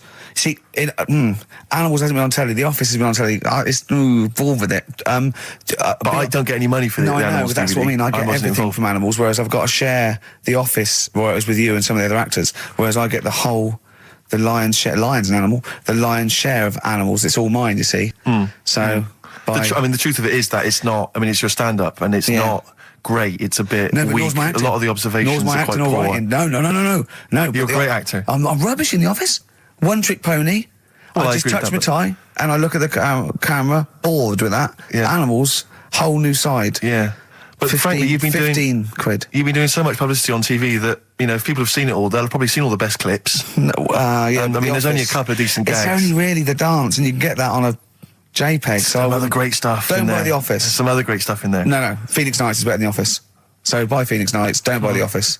Okay? Well, right, let's get on with it. That's yeah. that. Right, what else has You've happened? probably heard most of the stand-up observations on this show, so... Right, what have we got for us? Available in HMV. Go on. Oh, well. I'm annoyed. Office. I was walking away from the show last week. I was walking towards Berwick Street. I like to look at the records and the record Sure. shops. And I was on my mobile phone, and I was chatting away to someone, and what can only be described as a prostitute Go on. Stood on the street corner. Was she a woman that gives you sex for money? Yes. That is a prostitute. Yes, that's what I thought. Go on. And as I was walking by, she said, "Do you want to buy sex?" Now, You sure it wasn't a market trader giving 6 plums away? No, it was definitely 6 for a quid? No, it was definitely Go a on. prostitute. Yeah. And what annoyed me about it, what I wanted to pick her up on something, was the fact that I was on my mobile phone. It's like, So can you imagine? she was rude. Who would what am I going to hang up? Sorry, Mum, can I call you back? I've you just know, had an you know, offer. you say you want me to meet more women. And you know you sent me that 30 quid Exactly. for my birthday? yeah. Sorry, Mr. Johnson, I'm really excited about the job. Can I call you back? I'm just going to negotiate with a whore. And it was just sort of, you could tell that she was clearly probably desperate for crack or a latest fix of smack. So she was literally the normal etiquette of prostitution. You know, that they hang around, they show some thigh. I've seen this in They films. will ya. Yeah, exactly. Yeah. Take you out for a meal. I That sort of thing. know, That straight had sort of into gone it. out of the window, and she Yeah, was just sure. there, desperate, running around. Did she go out of a window? Like a Because zombie. that's another thing they sometimes do, specialist Exactly. ones. But I was shocked because I've never been propositioned before like that. Really? In London. That's weird, isn't it? Carl, thoughts? I think you'd be sort of approached a lot because they tend to sort of go for people who look like they haven't got much chance. Sure. And I'm not being mean. No, you know, no, I mean, no, I've no. known What do you you a long mean? time. and Sorry, stuff. I'll let you go back to it. In what way aren't you being mean? By saying that No, Steve... go on. Steve knows is a little bit odd looking. I don't think... Well... No, he does. Do you know Yeah, before... no, but it's not what he thinks of his looks. Yeah. It's what he thinks of you talking about his looks on... No, but it's on. like how you were talking before about, you know, your eyes are bad. It's nature's little way of saying, look, nothing to see here, right? Don't get that! I don't know what you mean. But when you look in the mirror and that, they've gone, look, he hasn't got the looks, let's make his eyes bad, right? Yeah. Nothing to see here. Yeah. That's what I'm saying. See, They're I- balancing it out, right? Yeah. And it's funny, right? Now we're on the topic. Sorry, I wasn't- Johnny Depp. No, listen, but I'm gonna... My chest is gonna burst at this moment. Whenever we go because- into this conversation, I always think to myself, Carl, do you know what you look like? I'm gonna burst. Do you know, seriously, can I be honest with you? You look like, you know, if you've got like a balloon, a hot air balloon, right? Just a little balloon, like a party balloon. If you drew a little face on it, right, and inflated it about halfway, that's what you look like. right. I wasn't. No, play a record. I don't want to get into this. Listen, It's too intense. now you've got onto this. Let's just nip it in the bud now. I'll tell you something that I wasn't going to tell you because I think it was I don't want to hear it. I don't want to hear it. Right, it was on the tube. Right, well, I was. Someone told me they were on the tube. Right, and the tube pulled into a station. Right, and one of the women saw the poster that's out at the moment with you and Rick on it. Right. Yeah. So this woman apparently goes, "Oh look, there's it's Ricky. Ricky's on the radio." Right. And the other woman goes, "Oh yeah, don't you listen to it?" So she goes, "Oh, I didn't know it was on the radio." And she goes, "Oh, I'm sorry, Steve. look at." Because he didn't make it sound this bad. She said, "Oh, look at that person he's with." So she goes, "Yeah." She said, "That's Steve." She said, I was sort of aware that he looked odd because Carl mentions it on the radio. Yeah. So it wasn't as much of a blow to me, but I can see how it was a bit of a shock to you. Yeah. So that's weird, isn't it? Yeah. And that isn't me sort of telling this woman to say anything. That was all happened without anybody else sort of bringing it on. Yeah. Do you know what I mean? Yeah. So Was it... Sorry, you seem to be relishing this. Was it because of the little balloon story that made you... I honestly, Steve, I wouldn't have told you, but if you're going to start, having a pop, Yeah. do you know what I mean? I can't just sit here and take it and that. No. I mean... All mates. Yeah. It's just, Yeah. Well, I mean, I was Shame mistaken that's for Johnny been- Vegas. Steve's got a story about that, if you want to have a go at me. well, someone just thought you were fat with a beard, which is true. Well, don't have a go at me because he said you look... Well, you started it. No, I didn't. Yeah, you No, I did. didn't. You were milking it. You were I egging him on. was laughing. You were egging him on. I sort of was. Yeah. But let's not, Oh, it's a good job you've got lots of good mates like Jonathan Ross you can go and hang out with. You don't need other friends, people who've helped you in your career. He's good looking bloke, isn't he, Jonathan Ross? He's a good-looking fella. Play a record. New single from Evan Dando, that's called It Looks Like You. XFM. Out of Time by Blur. Luckily, we're not out of time. Got another hour and 25 to go. So it's not over yet on XFM 104.9. I'm Ricky Gervais, with me Steve Merchant and Karl Pilkington. We've had quite a lot of emails, as ever, Rick. I should just say, because we're very lazy. It's a much listened to show. We're very lazy people, and we rarely reply or read out the emails, but we do. I never read the emails. Absolutely so never I rely, if I haven't replied to them, or my mail, or Steve opens my mail and reads my emails. So if I haven't replied, it's just because he hasn't passed it on to me. Yeah. Okay. But I haven't passed it on to you because I know you'll never reply. Sure. You know, I'm just cutting out that. But I just want to say thanks for the emails. We do read some of them, and we do appreciate the fact people send in jokes. I appreciate it. I love it. We've had to do anything towards it. Sure, we had an email from Jack. He just said he missed the last 2 weeks' shows. Has he missed anything? Not really. No, it's the same stuff. I think last week Karl was having a go at Chinese people not aging well. He had a go at the gays, and he came up with a ludicrous story about a monkey that was impossible. So I don't think Jack's missed much. Go on. We've just had an email from the Pringles people. Oh, right. Good, because it's finally started to happen. I hear these stories about people getting given cars and Armani suits and trips abroad, and we haven't had no, but finally people are starting to, realise what we're doing, our impact on society, and we've got a whole box of Pringles sent to us. Not on those little tubes, the proper tubes, the foot-long tubes. Yeah. So... and what have they said? Well, the Pringles guys want them said, back. No, they've said they like the show, and if you want more Pringles, give them a call and they'll send you more Pringles. Yeah. I bloody love Pringles. Yeah. Pringles are... The thing about Pringles is, they're Moorish, right? Yeah. But how would I put it? You know the sort of thing when I open them, and by that when I pop, right? Yeah, I have to eat the. Well, okay, I'm gonna put this. When I pop, I can't stop. What do you mean? I don't. Well, when I pop them open, I can't stop eating them. Right, when you pop, you can't stop. Yeah. I think that's because of the chemicals. I think that might be the reason. But they're good chemicals. They're good chemicals. They're the best chemicals. Pringle chemicals. They're not bad chemicals. Lovely. Like using chemical warfare. Yes, I want some more Pringles. Yes, what else more, do they more do? Pringles. It's interesting, actually, you were saying that like other people, like Kylie, I imagine, would get given sort of maybe sexy underwear. You got Robbie Williams, where he gets the Armani suits. You get sent the crisps. Which seems appropriate. Yeah. Oh, it's nice to be sent. Go on. Talking of Pringles, on the Finchley Road tube station, early on my way in. There's a lot of Pringles there, isn't there? Well, I'll tell you a job I don't like. What? I wouldn't want to be doing. The woman, there's a little woman who sits in the little snack stall on Finchley Road station. Yeah. And I don't know how to describe it, really. She is surrounded by snacks.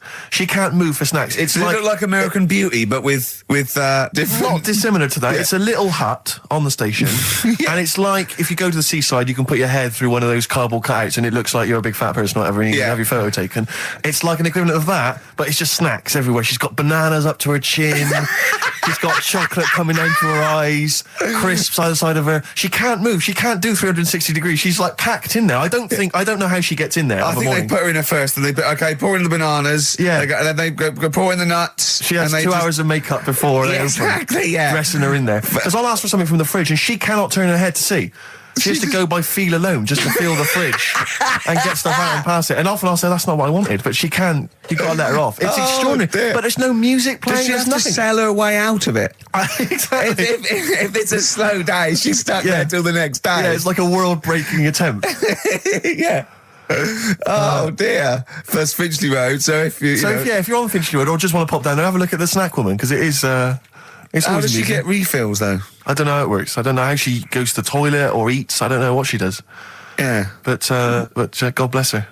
That's one of the jobs you wouldn't have. That's jobs I would not like. I've always worried about working in one of those big photocopying places. Sure. Because it's just that constant taste of toner. Yeah. You know what I mean? It's so dry, and I just imagine going to work with a hangover. Yeah. 8 hours in that sort of environment. I think it's those jobs where what's the best that can happen that day? Do you know what I mean? The photocopying shop. What's the best? Well, they probably have interesting things, like people going and photocopying porno mags. Can I have 30 copies of my art? Right, yeah, exactly. Yeah, I couldn't make it to the staff party. Yeah. But I wonder if I could do that in here. Yeah. Karl, what job wouldn't you want to do? Well, any job. You're a lazy... You're joking, aren't you? I've done loads of stuff. I'm quite happy now doing what I'm doing. Yeah? You look happy. Trying to think. You sound happy. Yeah, I mean, calm down. You on drugs? I'm all right. Are you on E? Before England have won and that. I'm happy for them. Yeah, go on, happy for them. I'm happy in that. Yeah, what do you mean happy for them? We are England. Happy for us. Yeah. I mean, we didn't play. I did very little towards it. No. It was mainly Johnny Wilkinson. Yeah, I and the barely other- contributed. Switching on the TV was about as much as I did. Exactly. And shouting, "Come on!" Yeah. Talking about jobs and that, though, I was reading the other day about, rubbish jobs that people have had and I stuff. haven't got time when I'm at work, man. I just get on with it. I'm not squiddly diddly. Fingers in pies, different jobs. Go on. Do you know Ivor the Terrible? Ivan. He, His Russian. Yeah, that was the Welsh fella. It was bloody awful, but not as bad as his Russian cousin, Ivan. Go on. he had a fella doing some work for him, right? This fella built his house. After it was done, right, the terrible fella was like, Fella Ivan. he was going, "Oh, it's brilliant. You've done a good job there. Yeah. I don't want you to build another one like that." Took his eyes out. Just stopped him making an house So like couldn't that. do again. one. Blimey. That's Why bad, isn't it? didn't he take away his trowel? Then he could have seen that he couldn't have built a house without a trowel. You can't build a house without a trowel. Yeah. Where do you I think suppose that- he probably later thought that once he'd been nicknamed Ivan the Terrible. Yeah. He Go, thought, why? Because you gouge people's eyes out. Yeah, but I didn't want to build another house. I know, but Take his trowel away. What would I have been then? Ivan the crafty at most. exactly, yeah. Ivan the jealous, Ivan the spoilt brat. But Yeah. Ivan the gouge someone's terrible eyes. is That is bad. bloody terrible. I'm surprised you're not called Ivan the. Do you know what I mean? Yeah, you're going to go down in history like with Vlad the Impaler. Yeah. He's mainly remembered for impaling people. Yeah, he did a lot of other stuff. Did a load of great charity But work he did. It's The not impaling remembered. is the thing that's really Yeah. gone down in history. When were you reading about Ivan the Terrible? No, it's just or what the Ivor stories. the Terrible is the thing you remembered from this informative article. No, it was just little bits like that. Talking about him, there was a thing about someone who worked for that fella who painted the ceiling. Sistine Chapel. Yeah, there Okay. was a thing. A woman who worked for him in his house, and I love how you assimilate information when it's just bordering on the academic, or just the interesting and true. It's wonderful. Ivor the Terrible gouged someone's eyes out 'cause built him an house. That fella who painted that ceiling had a woman work for him. Imagine if you wrote that down in an essay. Imagine if you wrote that in a school essay. Well, you'd probably end up with not getting a grade or...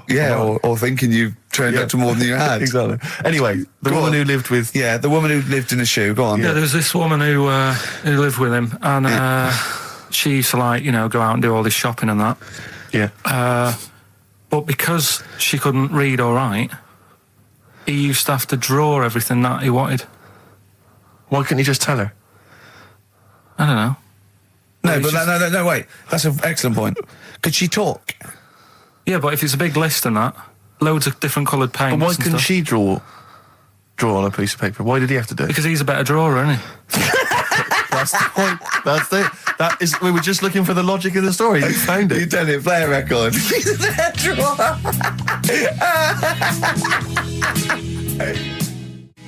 I Don't Owe You Anything by the Smiths on XFM 104.9. I'm Ricky Gervais.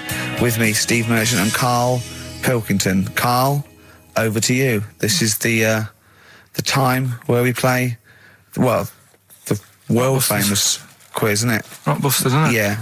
Which is Blockbusters, but with music. See you later.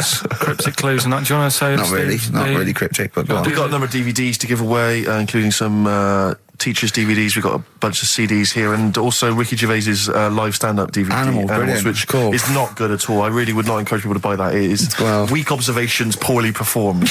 I would recommend The Office Series 2 on DVD. Rubbish That's in still that. I'm available. awful in that. You can actually see me forgetting some of my lines. That's true. Go on. Right then, so cryptic clues. Just an example, might be new. I reckon people will be staying in today because it's raining and that, so might not have heard it before. So, like, Or they have and they're not listening. yeah. Well, whatever. Oh, good. You gave up on that, did you? Well, give us an example of the sort of thing. Jeez. All right, maybe don't. Listen, It's not that long. I'm a broadcaster. Yeah, words are my tool. Go on. All right, forget that. Come on, Baldy. Right, three clues then. Here's the first one. It's a band or an artist. Yeah. Right. I'm going to the northeast. What are you going there for? Good point. Good question. Right. Yeah, if it had been why you're going to the northwest, that's a different matter. Go on. Going to the northeast, what are you going there for? Right. Yeah. S is the initial, so it's a band or an artist it starts with an S, and that's the clue, right? Second one,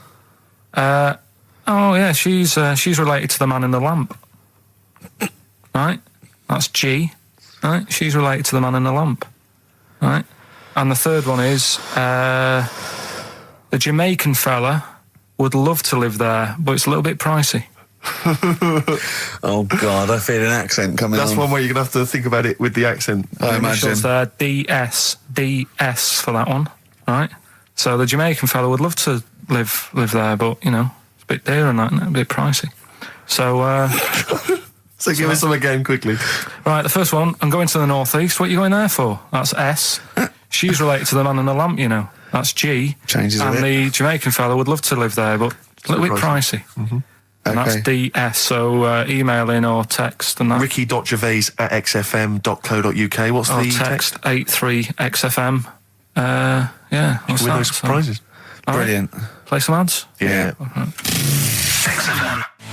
Steve, is there anything wrong with a bit of old-fashioned rock and roll? Yes or no? I do not believe so. Well, then there's Jet, so roll over DJ on XFM 104.9. Who are you? Ricky Gervais, who are you? Steve Merchant. Who's that little bald mank whinging twat over there? Karl Pilkington. Yeah, sure. The one and only. All right. Now, Oh, go on. Rick, as you know, there's always junk lying around in this studio, and not all of it is Rockbusters prizes. No. And there's I've just been flipping Some of through. it's the playlist. Yeah, exactly. And I was just flipping through an old copy of the Guardian Guide from last week. Sure. You know, the little listings thing. Yeah. And, you know, I don't know if people might have seen it. There was a documentary on this week about the transfer of British sitcoms to America. Yeah. And we did an interview for that because I'm remaking the show over in the States. I'm just flicking through and I noticed there's a little write-up about it here. And it says, blah, blah, blah, blah, blah, and it says, quoting me, it says, "We don't care if David Brent becomes a woman," burbles Steve Merchant, eyes bulging with imagined riches. No, my eyes bulge normally. That's not me being greedy, that's you know just that me. thing I did on it when I sort of like rub my fingers together and do that stupid Brent. People take that seriously. I know. Yeah. It's extraordinary. Oh, some people got it, but I think it was something in the paper the next day said Gervais's mannerisms could have been transferred as dollar signs. Well, I was doing it sarcastically. I was doing it like that. I was pretending that I just cared about the money. Yeah. So, Yeah, irony, you see, people say Americans don't get irony. Most people here don't get irony. Absolutely right. That's Yeah. why they think this show's rubbish. Yeah, I know. We fooled them. Yeah. We've had the last laugh. We Exactly. think it's really good. Exactly. Carl, come on. That was. Let's have some news. Let's do some proper radio. Have you? All your news comes from Ananova, doesn't it? That's What will where Dr. Fox I do got that. about now at 2 o'clock? He'd do some amusing Some news. to it. It's coming up for 2, and here is the news with Karl Pilkington. Well, like I said, it's just headlines and that. I don't bother reading on if I No like point. the headline. And it's all from You get the Ananova, story, not from a newspaper or. It's not made up or anything. These No, are real okay then. Well, headlines, so- let's see. Okay, imagine Trevor McDonald doing this. These are real news headlines. Okay then. Wow, they're real to Carl. Okay, here we go. And here is the news with Karl Pilkington. Bong. Man hid in wardrobe to avoid work. Yeah, good. All right. Bong. Teenager gets stuck in washing machine. Bong. Dutchman has 2 right feet. Bong. Cow hit by train lands on farmer's wife.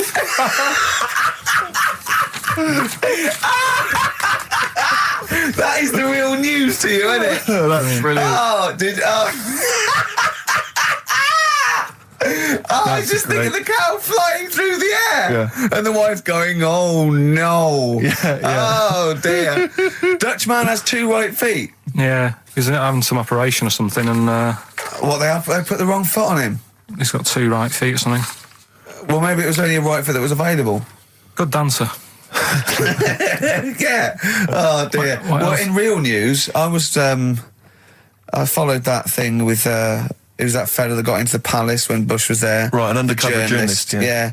I mean, it would have been a problem if he was a terrorist, but it's sort of like, and as the palace said, you know, all our tests are to expose terrorists, not journalists. Yeah. I just think it was it was no big deal, really. Yeah. I think it was much more big a deal for Well, I the think it was- journalists than anyone else. It was like, well, okay, well, all the journalists in the world can pop up as long as no terrorists get in. Yeah. We're all right. Exactly. Yeah. A bloke just got through a terrorist. No, an ice cream seller. Yeah. That's all right. Then. It was like they're waiting hand for finger. I can't believe it. It's Baz Bammingboim from the Daily Mail. Yeah. And I think that's Gary Bushell. That's fine. That's fine. Don't worry about it. Yeah. But it was just that all he did wrong though was just lied on his CV. Well, I think he did. But everyone lies on their CV. Of course. Of course. Everyone Actually, gives references. I don't think I've ever done a CV. I tried to lie. I did one once when I was at ULU and I was an events manager. I applied for a job at Radio 1 for events manager. Didn't even get an interview. Yeah. So I just stopped the CV lark. Sure. And I just, you know. The one knocked back and that was Exactly. it. Yeah. No, yeah. So, You've lied on your CV, have you, Carl? Yeah, loads. Yeah. It's just, it's like someone from Little Britain. Yeah, no. Yeah, loads. Yeah, go on. Come on. there was one Radio, when come on. there was a job going at Granada. In fact, this isn't even lying, and I still didn't get the job. Go on. right? But Well, you Granada, don't get a job just because you don't lie. It's not, have you lied? No, you got the job. Yeah. No, but there was they ask you loads of stuff, don't they, that you think, no, that's got nothing to do with the job. I don't know why you're bothering me, asking me certain stuff, right? Qualifications, things like that, yeah. Yeah, But, well, it was languages, yeah. right? What did it say? It just said, you know, put your name, put your address, languages, right? And, What? Oh, yeah. And I What, just- what, you don't speak any other languages, do you? well, I just put English, quite good. You didn't. No, I did. Honestly, asked Suzanne. I think you told me this before. Did you really put English quite good? Yeah, honest to God. Didn't hear back. Well, you know what they meant now. That you know what your error was, don't you? Are you fluent in French, German, Chinese? Yeah, but I didn't want them to think I've got loads of big words and that. Do you know what I mean? Well, I don't use loads of big words and stuff. No, they There's meant. no Do you point. speak any other languages? It's any other languages, Carl, not the They one assume your that native you can language. speak English because you're filling out a form. Yeah. Oh, well, it's like language is none. They assume you can speak something, and they probably think it was English. And to put quite good when you are English. Yeah. English is your first language. Yeah, I'm quite good at it. I see your point now. It's true though, isn't it? I'm not sure quite good is accurate. No, poor. English, weak. poor. Weak. You didn't get the interview, no? What did Suzanne say when you told her you'd put that? She just laughed. It was too Really? late. It was too late to do anything. How's her hair? Do you want to talk about it? Right, she's off today, so Is it alright, is it? Oh, she's listening, you mean? she's at home today. But it's probably alright now, isn't it? Because a bad hair day, it doesn't last. It'll be nice. It'll be nice, not today. You're scared of her, aren't you? No. I mean, I don't want to... You've learned your lesson that, you know, you can't talk about people like that because it upsets them. Well, plus I can't do it all now because we're doing Pulp Fiction later, and it sort of involves her head. So, Brilliant. so let's... Excellent. There's me thinking that you're being considerate. Yeah. All worried about... You don't want to use up the material until later. Play a record. Wild is the Wind by David Bowie from station to station on XFM 104.9. Adverts. XFM. Travis, beautiful occupation. What's the best job you've ever had still, Carl? Talk about occupations. It is still Paper round. Is it still the paper round? Yeah. That's ridiculous. No, it was good, though. If you look at it, like, you know, what I liked about it, you're your own boss. No, you're not. You're not your own boss. No, the guy The who runs news the news agent agency. is your boss. All right. But then once you get out and you've got your papers and that, you're on your Do own. what you want can as long think as you about deliver the stuff. papers exactly to the places he said you are in the time he said. Yeah. It's and I did. freedom, isn't it? Any jobs you wouldn't do? Go I just thought of one that you wouldn't do on. with your sort of mild homophobia. Well, I'm not. Proctologist. What's that? Basically sticking your finger at other people's arses. Right, well, no, I wouldn't do that, no. Why have you got to do that? What do you mean, why have you got to do Well, why that? does anyone need that doing? Because they got to look if they've got an arseache or something. Which trainee doctor makes that their speciality? Do you know what I mean? That must be, right, we got a place for proctologists, and it's you, Meadows. You came last. Oh, seriously, what? I'm not the arse doctor, am I? Yeah, you came last. Oh, I'm a bum GP. I can't believe it. Yeah, you got to, oh, I can't believe this. Yeah. That must be it, mustn't it? Well, presumably no one would choose it. No one would purely. If they can have the brain surgery. Well, heart. what if you're brilliant but you were shy? You couldn't look people in the face. Yeah. You could you could do anything you want. No, I just don't want to look at them. I just want to do their asses. Yeah. Really? Just want to do the asses. Yeah. Yeah. Look at Carl's face. You didn't know there was such a thing as an arse doctor, did you? No, not really. Specialised. He does nothing all day but that. Well, he probably has a sandwich about 1 o'clock. Yeah. Washes his hands. What do you mean he does nothing all day but that? You don't say that about a brain surgeon or thoracic surgeon, do you? No, but that all day. That's not good, is it? I love the fact that I can blow his mind Yeah. with just things that people take for granted. A dentist just looks in mouths all day. Yeah, but that's a bum What? job, that bum job. Just think of that. Oh. So what do you need to know then there? It's a lot to know. You gotta have nice nails. Yeah. No rough edges. Well, you'd be alright, because you got that job handing out biscuits to the old people because you had nice hands, didn't you? So, yeah. And I know a lot about biscuits. I know my biscuits. Do you? Yeah, I know which ones they like and that. Do you? What do they like? What do old people like? Bourbons, rich Do they tea. really? Because that's my least favourite. I would never eat a bourbon. I could be starving and I wouldn't eat a bourbon. If you want to let us know what your favourite biscuit is, email in Ricky.Gervais at XFM. But I'll tell you what, with all them eating biscuits, I bet they get arse problems, don't they? So you could double up, couldn't you? You could be handing out biscuits in the morning and checking out. So why would you go and have that done then? What sort of problems then? What do you mean? Loads of problems. Like what? Prostate. And they've got to go there. They have to like have a little, you know. Well, Problem. there was that. I told you that story. That bloke. It's not an apocryphal tale because it's about an orderly's report, and this is the bloke that filled out the form. And what happened? He went into hospital basically with a sauce bottle up his arse, and on the report, he said obviously, you know, pleasuring himself using a sauce bottle. And on the report he said that he'd been shopping at Safeways and he'd come in with his shopping and he'd forgot his key, so he'd put his bags down on the step, right? And he started climbing up the drain pipe to get in, right? But as he was climbing up, his trousers and pants fell down. He slipped and fell, and the sauce bottle went up his arse. And the orderly said this story would be somewhat believable if Safeway sold their sauce bottles with condoms already attached. That's like a game of Kaplunk. So he put. I love that he put a condom on it. I wonder if that was so he didn't want to get an infection from it, or he wanted to use it on his chips later. So waste not, want not. Talking of arse, Yeah. Rockbusters. We should give those clues again because we're not getting many right responses here. Let's give them once more. Do you know what I think? Because the mentalists out there get his clues and they're rubbish. So I think his clue must be so way off. I know. That it's something wrong. Do you know what a pun is, don't you? You can't change the word. You can't have, he's bald and he rides a bike. Who's that? Bicycle Stipe. That doesn't count. It's got to be Michael Stipe for it to be correct. It's got to be Michael Stipe, yeah? All right, well, the most we've got two right, right? So Let's hear the we're clues doing again. all right. First one was, I'm going to the northeast. What are you going there for? S. It's a band or an artist that starts with S, right?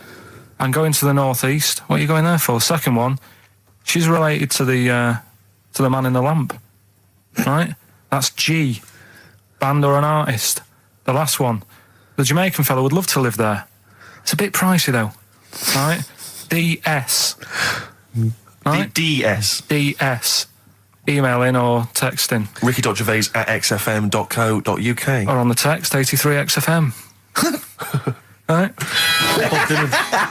Dylan's, of course, playing in London this week. Yeah. And Good luck it's to a him. classic.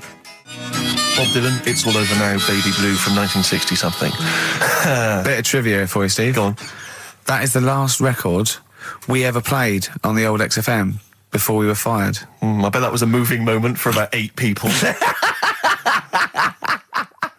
I just thought of something. You know that thing we did about, they said that we just cared about the money, selling it to America? Yeah. If we cared about money, would we be here now? Do you know what I mean? I think this proves that we don't do things for the money. Exactly. Jesus. All right, Carl? Couple of emails. Monkey Matt's emailed us. Who? Monkey Matt. Oh, Matty, yeah, go on. Yeah. He says... How's the Monster? He's all right. He says, Carl has missed a cracking headline from The Sport. Hide-and-seek champion found dead in cupboard. I hope it's real. I don't know if it is. I doubt it. Just looking through some of the news stories that Carl did make it into Carl's news roundup. Yeah. This one you might be interested in. Headline, woman says partner ran off to become vampire. Yeah. And it says a young mother says her partner has dumped her to become a vampire. Rebecca Roberts from Somerset says Matthew Barrett fell for a blood-worshipping woman in a US cult. The 23-year-old mother says he began shaving all his body hair, dressed in black, and used Rebecca's lipstick to redden his eyes. Rebecca caught him performing weird blood rituals in front of his computer at night, cutting himself to prove commitment. She said, I thought it was just a hobby. Everyone's got a right to one. I was pleased he'd found an interest. Brilliant. This is apparently from The Sun. Apparently he's left. He's gone to America. He's living in this Ohio-based cult. But it's the last bit where she's been asked whether or not, if he came back, would she take him back? Sure. And this is where I wonder if the journalist, you know how journalists are supposed to just report the news, be objective. Yeah. I wonder if maybe the journalist here has maybe had some interference. Made the quote better for them than go on. Because it says, I never thought this would take over his life. Now, if he came back, I'd say fangs, but no fangs. Oh dear! I can't believe. Imagine you're the woman, Rick. Okay. And I've come round. You're the to you. journalist. I'm the journalist, and I've come in and I've said, okay, I read about this. All I have to do is not say that thing. You've come. I understand you're obviously quite upset. Your husband's gone gutted. off. If he came back, would you take him back? Definitely not. Right. What would you say to him then if he came back? Just get lost. Right, but I'm really pissed off with you. Would you perhaps say something a bit more pithy? Not in this situation, no. You're upset? He cuts himself, he drinks blood, he's left me. Sure, sod off. I'm not interested, mate. Because I tell you what. Go on. I mean, I like what you said there, but I wonder if we could condense that a bit more. If he came back, would you say... Go away. Would you ever say something like, thanks, but no thanks? No, because it makes it flippant, because I'm really angry. I know you're annoyed. And I'm upset, so I wouldn't say... I certainly wouldn't say thanks. I might say no thanks. But what if you sort of said it like aggressively, like you were giving him the finger, thanks, but no thanks? Like you didn't really mean it. What, sort of sarcastically? Sarcastically, would you possibly say I might say thanks, but no thanks, and that'll be it. And that's and I'd leave it there. I'd never change that. Sure. I'd never change those words. Can I ask you a question? Go on. Do you like puns? Hate them. Right. I don't like Countdown. I don't like QI. I don't like any of those posh Cambridge, Oxford types. I hate puns. If you had to say thanks but no thanks in the form of a pun, what would you maybe say? I wouldn't. I never would. Right. I'd say thanks but no thanks. I would. I mean, I feel embarrassed that I'd even say that because I don't think I would even say thanks but no thanks. Okay. But if I did go that far, I'd leave it there. Sure. So, have you ever noticed, as I have, go on, the similarity between the word thanks and fangs? Not really. It's very similar. Not thanks, really. Fangs, F-T-H, there's a K. Fangs very much. G, it's A and S. Well, the A, the N and the S, but that's about it. Would you agree it sounds marginally similar? Yeah, Is it possible you might one day say fangs but no fangs? I wouldn't know. Right. I could put that though, could I? But don't say I said it. Right. I mean, yeah. Fangs, but no fangs. Yeah. This is the thing. Just, if you ever read an article in The Sun, The Mirror, anything, do not believe it. Really seriously question and query it, because... If it ends with fangs, no fangs. If it ends with a pun, almost certainly they never said it. Feeder. Do you know what? I'm annoyed at now, right? We've got another ad break coming up. How many ad breaks have we had in this show? I know. Carl, how many ad breaks have we had in this show? It's only about 3 or 4 an hour. 3 or 4 an hour, so about 3 minutes. So... 20 minutes. 20 minutes is wasted on shite. I mean, apart from the stuff we talk about. Well, it's funny you should say that, because someone said to me last week that they felt that there were more adverts now on the show than there used to be. Are there more adverts in the show? I think, just checking some of the emails, I think that's because people are requesting them. They find them more entertaining than what we're giving them. But... can't we sort this out? Don't go on about it. No, can't we though? Why can't we have less? Why have we got so many? Is it... It happens, doesn't it? Well, no, you can't listen to radio in after every record. It's bad enough trying to keep them listening with the rubbish we come out with. Yeah, we've got Rockbusters here. Let's get them back. Right, come on then. Right, has anyone got all 3? No. No, right, okay. So there's some. I'm going to ban Rockbusters. Okay, go on then. What are the clues again? Tell me the answers. Well, give us the ones that they did get. All right. Well, they did get She's related to the man in the lamp. What's that? That was G. That was Genesis. Right? Genesis. Like Genesis. So it's the sister of the genie, Genesis, they got that one. No. What's the band's name? Genesis. So, no, Genesis. say the band name. Genesis. Right, okay. Well, I don't get it, because Genie is just nothing like that. Well, they did, so don't worry about it. Stop worrying about the ads, stop worrying about that, all right? The third one was, the Jamaican fella would love to live there. Go on. But it's a little bit pricey. Go on. Right? That What was the initial? DS. Deer Streets. Right? What? It's a Deer Street to live on. Deer Streets, oh yeah, I haven't heard of them. Are they a band? That's Dire Straits. No, it's not Dire Straits!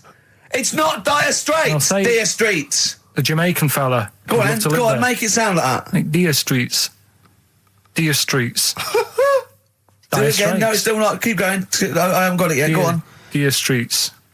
Deer Streets. They got that one as well, so... All right, well, let's hear the one they didn't Can I get. do an impression of a Jamaican fella saying Dire Straits? Right. Dire Straits. The first It's not one, the same. The first one they struggle with was, I'm going to the northeast.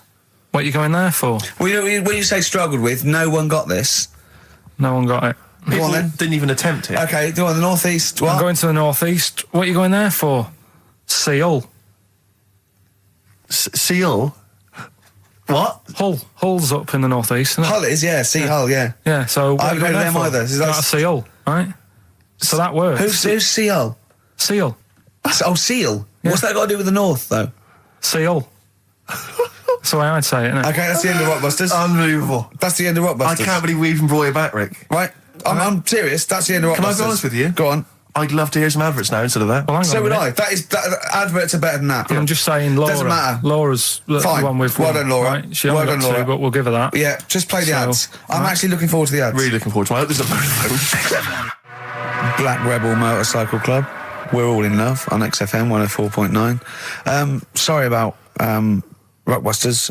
That's the end of it, definitely, because it was dreadful. Do you know what I mean? It's not. Do you know what I mean, Steve? Yeah. It's quite funny, but that was awful. I mean, we've apologised for that quiz so many times. I know. We've given it. I think it's two People like comebacks. it though, don't they? No, they People don't like it. They don't like it because do it's like it, they that's love two. That's people. No. That's the end of that. Less adverts next week. Sort that out. Yeah. Because it's awful. 20 minutes of adverts. Do you know what I mean? It's not what people listen for. So, right, redeem yourself. Have you got the film thing you're in? Right, yeah, I'm in a film. It's Pulp Fiction this week. Right. Right. Changed it a little bit, tweaked the storyline a little bit. Okay. It's just To make it better, yeah. It's just do you know I've talked about Suzanne's hair and that, Yeah. about when she got it cut, didn't like it and that. Yeah. So it's sort of about that. Listen to it. There'll be a question at the end. You can win some good stuff. Yeah, well. Right. So, and this is the scene where they're in the restaurant. Do you know when they're about to do the robbery? Yeah, play it. Except it's not a restaurant. I've changed that. It's a barber's. Right. All right. Okay. All right. There you go. Then. Is there going to be a question after this? Yeah. Okay. Right. Girlfriend came in here earlier. Had a haircut. I'm not happy with it. Look at the state of that. Well, don't laugh. Yeah. I mean, I don't want to cause any fuss, but just want you to sort it out. Afraid I can't do that. Well, you can do that because it looks a mess. Look, my friend, this is just where you and I differ. Well, you've got to do something because look at it. When she came through the front door at home, I thought Dave Hill out of Slade had walked in. Funny, I was thinking the same thing. Look, I don't want to cause any problems or anything. She hasn't even seen it properly yet. She sort of had it cut and came straight home and didn't look at it. Suzanne, just look in that mirror. Look what they've done to your head. God damn it, what is it? Suzanne! We're not gonna do anything stupid, are we? I'm the manager here. There's no problem. What do you mean it's not a problem? Look at the state of her hair. Be calm, cooperate, and this will all be over in a minute. I want to go home. No, we're not going anywhere until they've sorted your hair out. I'm not walking home with your hair like that. It's embarrassing. So let's just get it. You die. No, forget having it dyed. Just get it cut. Colour's not a problem. Just sort it out. Just get rid of... Let's see what we can do. Right. Good. Look at it. Look at the state of it. I'm trying real hard. Suzanne, just keep your head still there so we can... Just hang in there, baby. You're doing great. I'm proud of you. Just sort that bit out there. Just put that.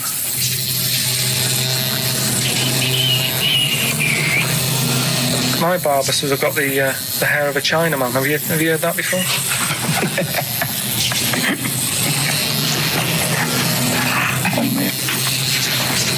What? What's so funny about that? Is it serious or what?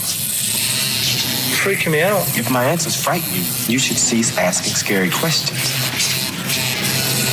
It's almost over. There you go.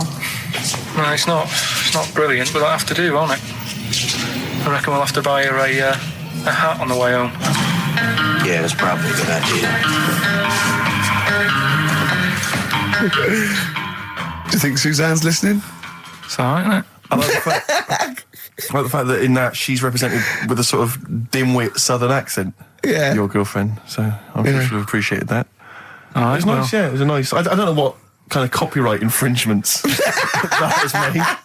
Yeah. Well, Right, well, the question is, what did I say is odd about my hair? odd about your hair? Yeah. Yeah. Oh, well, All yeah. right. Fans of the show will know that already, I'm sure. Yeah, so email in, ricky.gervais@xfm.co.uk, or, just email, actually. Yeah. Bored? Right? Yeah. You can win some tat. The usual address. That is a beautiful record. Yeah, this is Thunder Road by Bruce Springsteen, as recorded by Badly Drawn Boy. You'll enjoy it. Good job. Badly Drawn Boy doing his version of Bruce Springsteen's Thunder Road. Good effort. XFM 104.9. Tricky song to do a good version of, but not Good bad. effort. Not bad.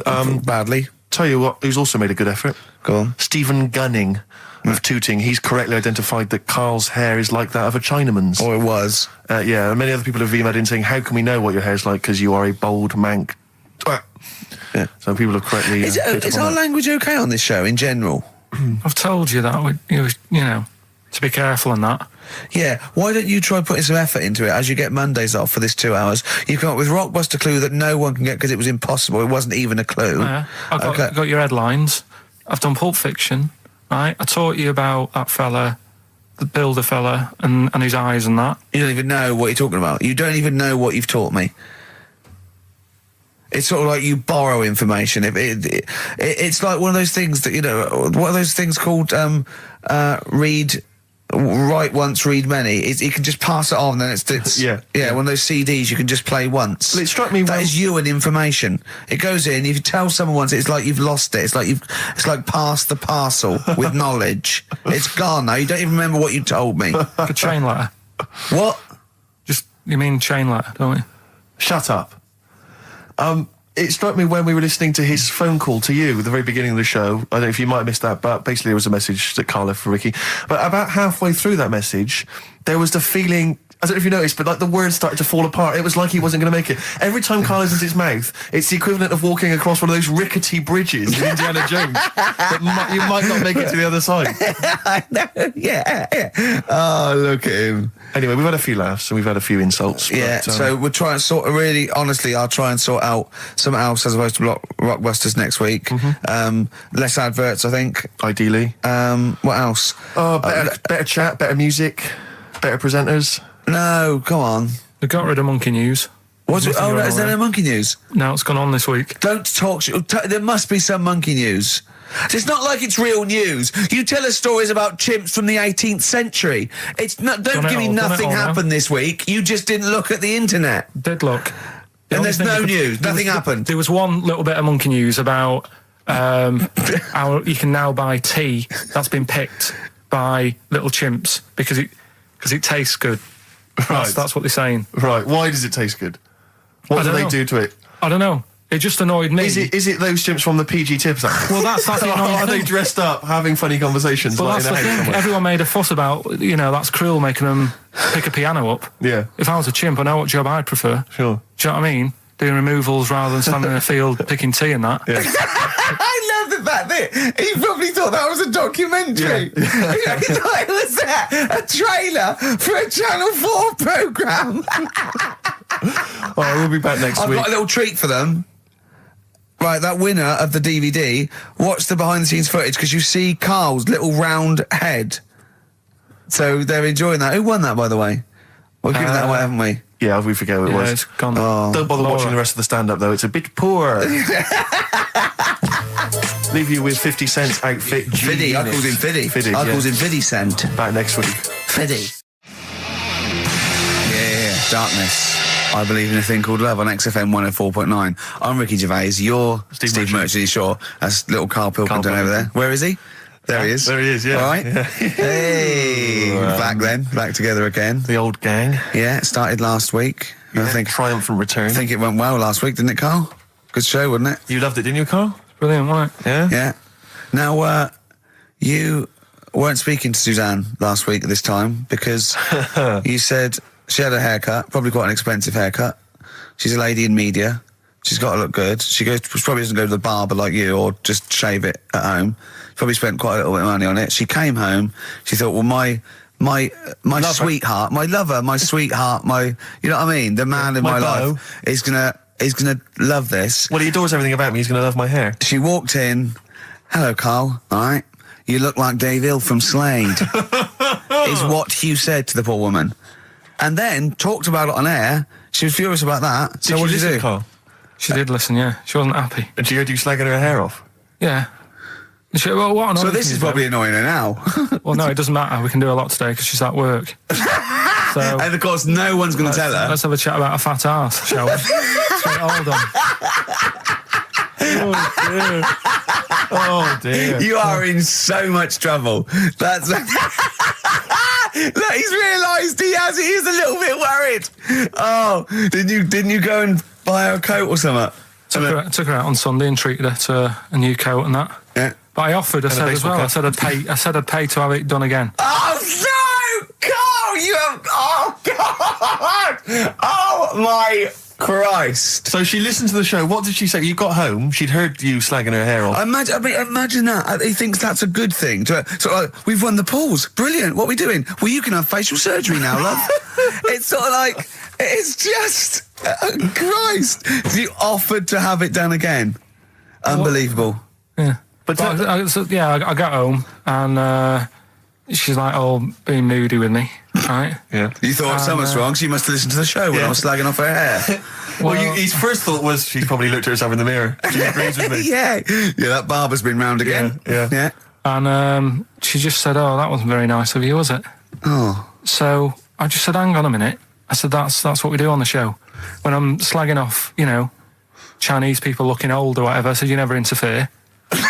Sure. I love the fact. She's got to get her priorities right. I love the fact that she's in the same queue as a billion people you've never met. Yeah. That's fantastic. She's in the same queue. Well, look, you didn't complain when I was slagging off. Karl, I don't think Karl has ever admitted he might be in the wrong, ever. Certainly not to your eye. So did you admit... That is so true. Isn't it? That is so true. He's never admitted that he might be in the wrong. So did you, in this instance, agree that maybe you'd overstepped the mark? No, I just said she took it badly. Do you know what I mean? It's only a haircut. Yeah. Yeah. Well, Steve, you haven't seen it, so you can't start interfering on this one. No, okay. No, I haven't seen it, but I very much doubt she looks like Dave Hill from Slade, who, if I'm, unless I'm mistaken, used to cut his hair with garden shears blindfolded. Well. So, you know what I mean? And did her teeth stick out when she started speaking with a Brummie accent as well? I've got used to it now anyway. So, and so did you bought? So at some point you came crawling back and you said, "Do you want me to buy you a coat?" I just said, "Let's leave that. Let's go out and have a good weekend." Sure, but get your hat before we go. And treated her to a new coat, and that it's a nice coat, so people will look at that rather than looking at the head. So if what does it do? Flash? It's got obscenities across the back. If anyone who knows Karl's girlfriend is listening, tell her. And maybe you're a work colleague and you're listening to the show. Because I think this is terrible. Get her to phone him now. Get her to phone him now. I mean, forget the phone on the XFM number. What's the fat ass complaint line? Because you are in deep shite. Cemetery Gates by the Smiths, of course, off the Queen is Dead album. Lovely tune. Makes you happy, doesn't it? Absolutely. That's a nice song about dead people. Yeah, it's beautiful. I just wondering what your opinions are, what your thoughts are on Britney Spears. Liked a couple. Bit bored. I think she's panicking a little bit. I think she's a little bit desperate with all this Madonna stuff. Yeah, all the kind of lesbian. Yeah, stuff. I don't know. Yeah, she's all right. I've got nothing against the girl. Well, I think it was in Hot Tickets magazine. Sure. It's free with the Evening Standard. Yeah. I might get some free Evening Standards now. I've plugged that. Yeah. I was just reading in there that I don't know if it's still going to happen, but apparently she was going to do a little cheeky appearance at GAY. GAY? In London. And obviously I was quite excited because I'm a Spears fan. Do you know that's what that spells, don't you? GAY? Yeah. Gay. Yeah. Yeah. Well, I think it is a gay club. Oh, sure, This is what I was ascertaining from the article. Oh, because they've just said they've called it what it is. Exactly. Yeah. And it was apparently she was going to be previewing some of her new album live on stage at GA1. And that's an intimate venue. Normally you'd have to see someone like Spears, probably at Wembley Arena, someone like that. I'm thinking I'm a Spears fan. You know, get a couple of the gang together. Yeah. You know, some of the lads. Exactly. Yeah. Cruise down there. Yeah. But then I read on in the article that apparently the doorman at GAY were only going to let in regulars, and the way they were going to ascertain if you were a regular was by asking a series of questions at the door. What, testing if you're really... Now, I don't know if the questions would be about the interior of GAY. Or the interior of someone else. Yeah. Or just general kind of... Like, what, do you reckon you'd have passed the... Well, that's what I was wondering. So you'd have had to pretend to be... GAY to get in to see Spears. Now Can you say gay on the radio? Yeah, I think so. Yeah.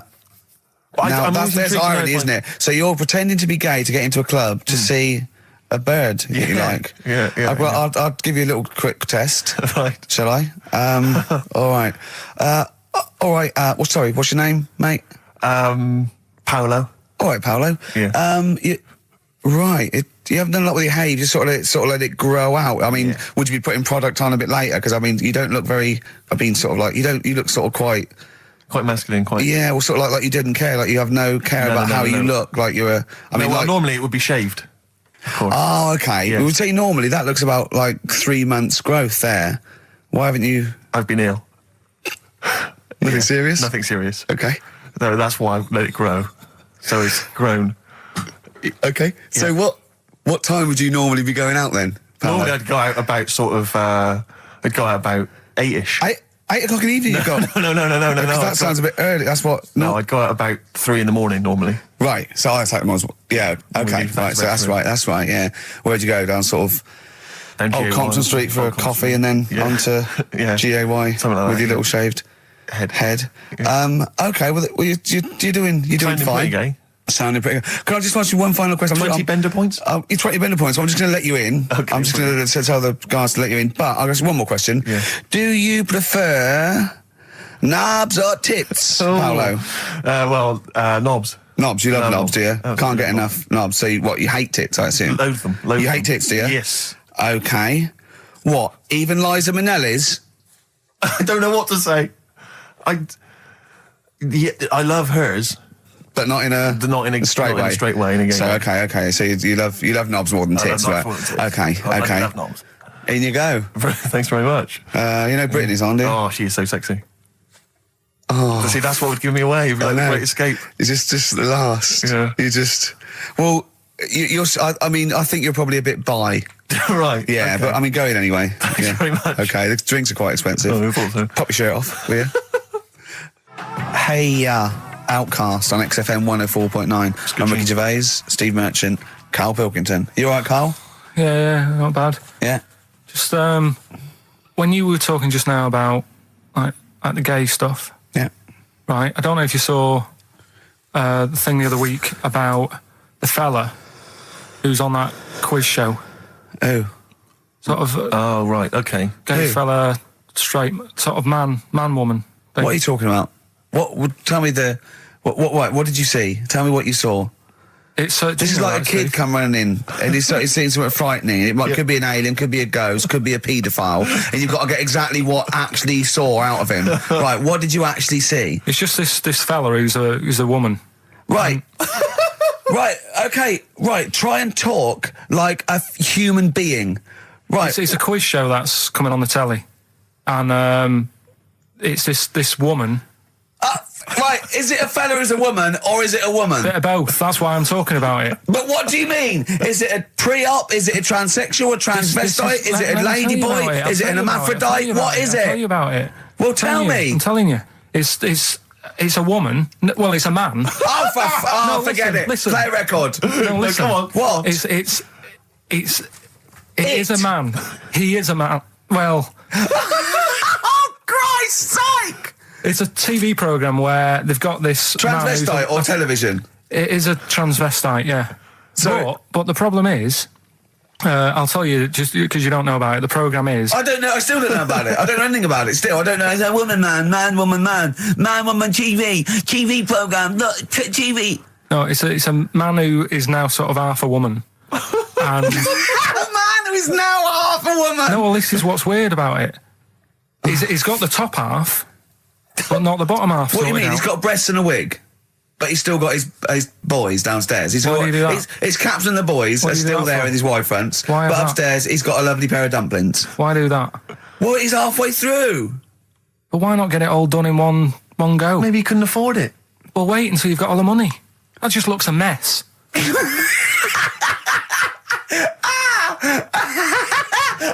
And who's he pleasing there? Well, he wakes up in the morning and pleases himself. He can't believe his luck. He doesn't know where to start. No, but what I don't understand, I mean, I don't want to see him. Well, can I just see him finish that ignorant. sentence? What you don't understand is just about everything. Yeah. Right. What? I find it weird, right? I sort of I understand the gay thing, right? But Do you? What do you mean? well, I know. Well, I tell know, me the gay thing. Explain the well, gay I thing. just know if you're a fella, you like men. I don't know much more than that. What do you mean you don't know?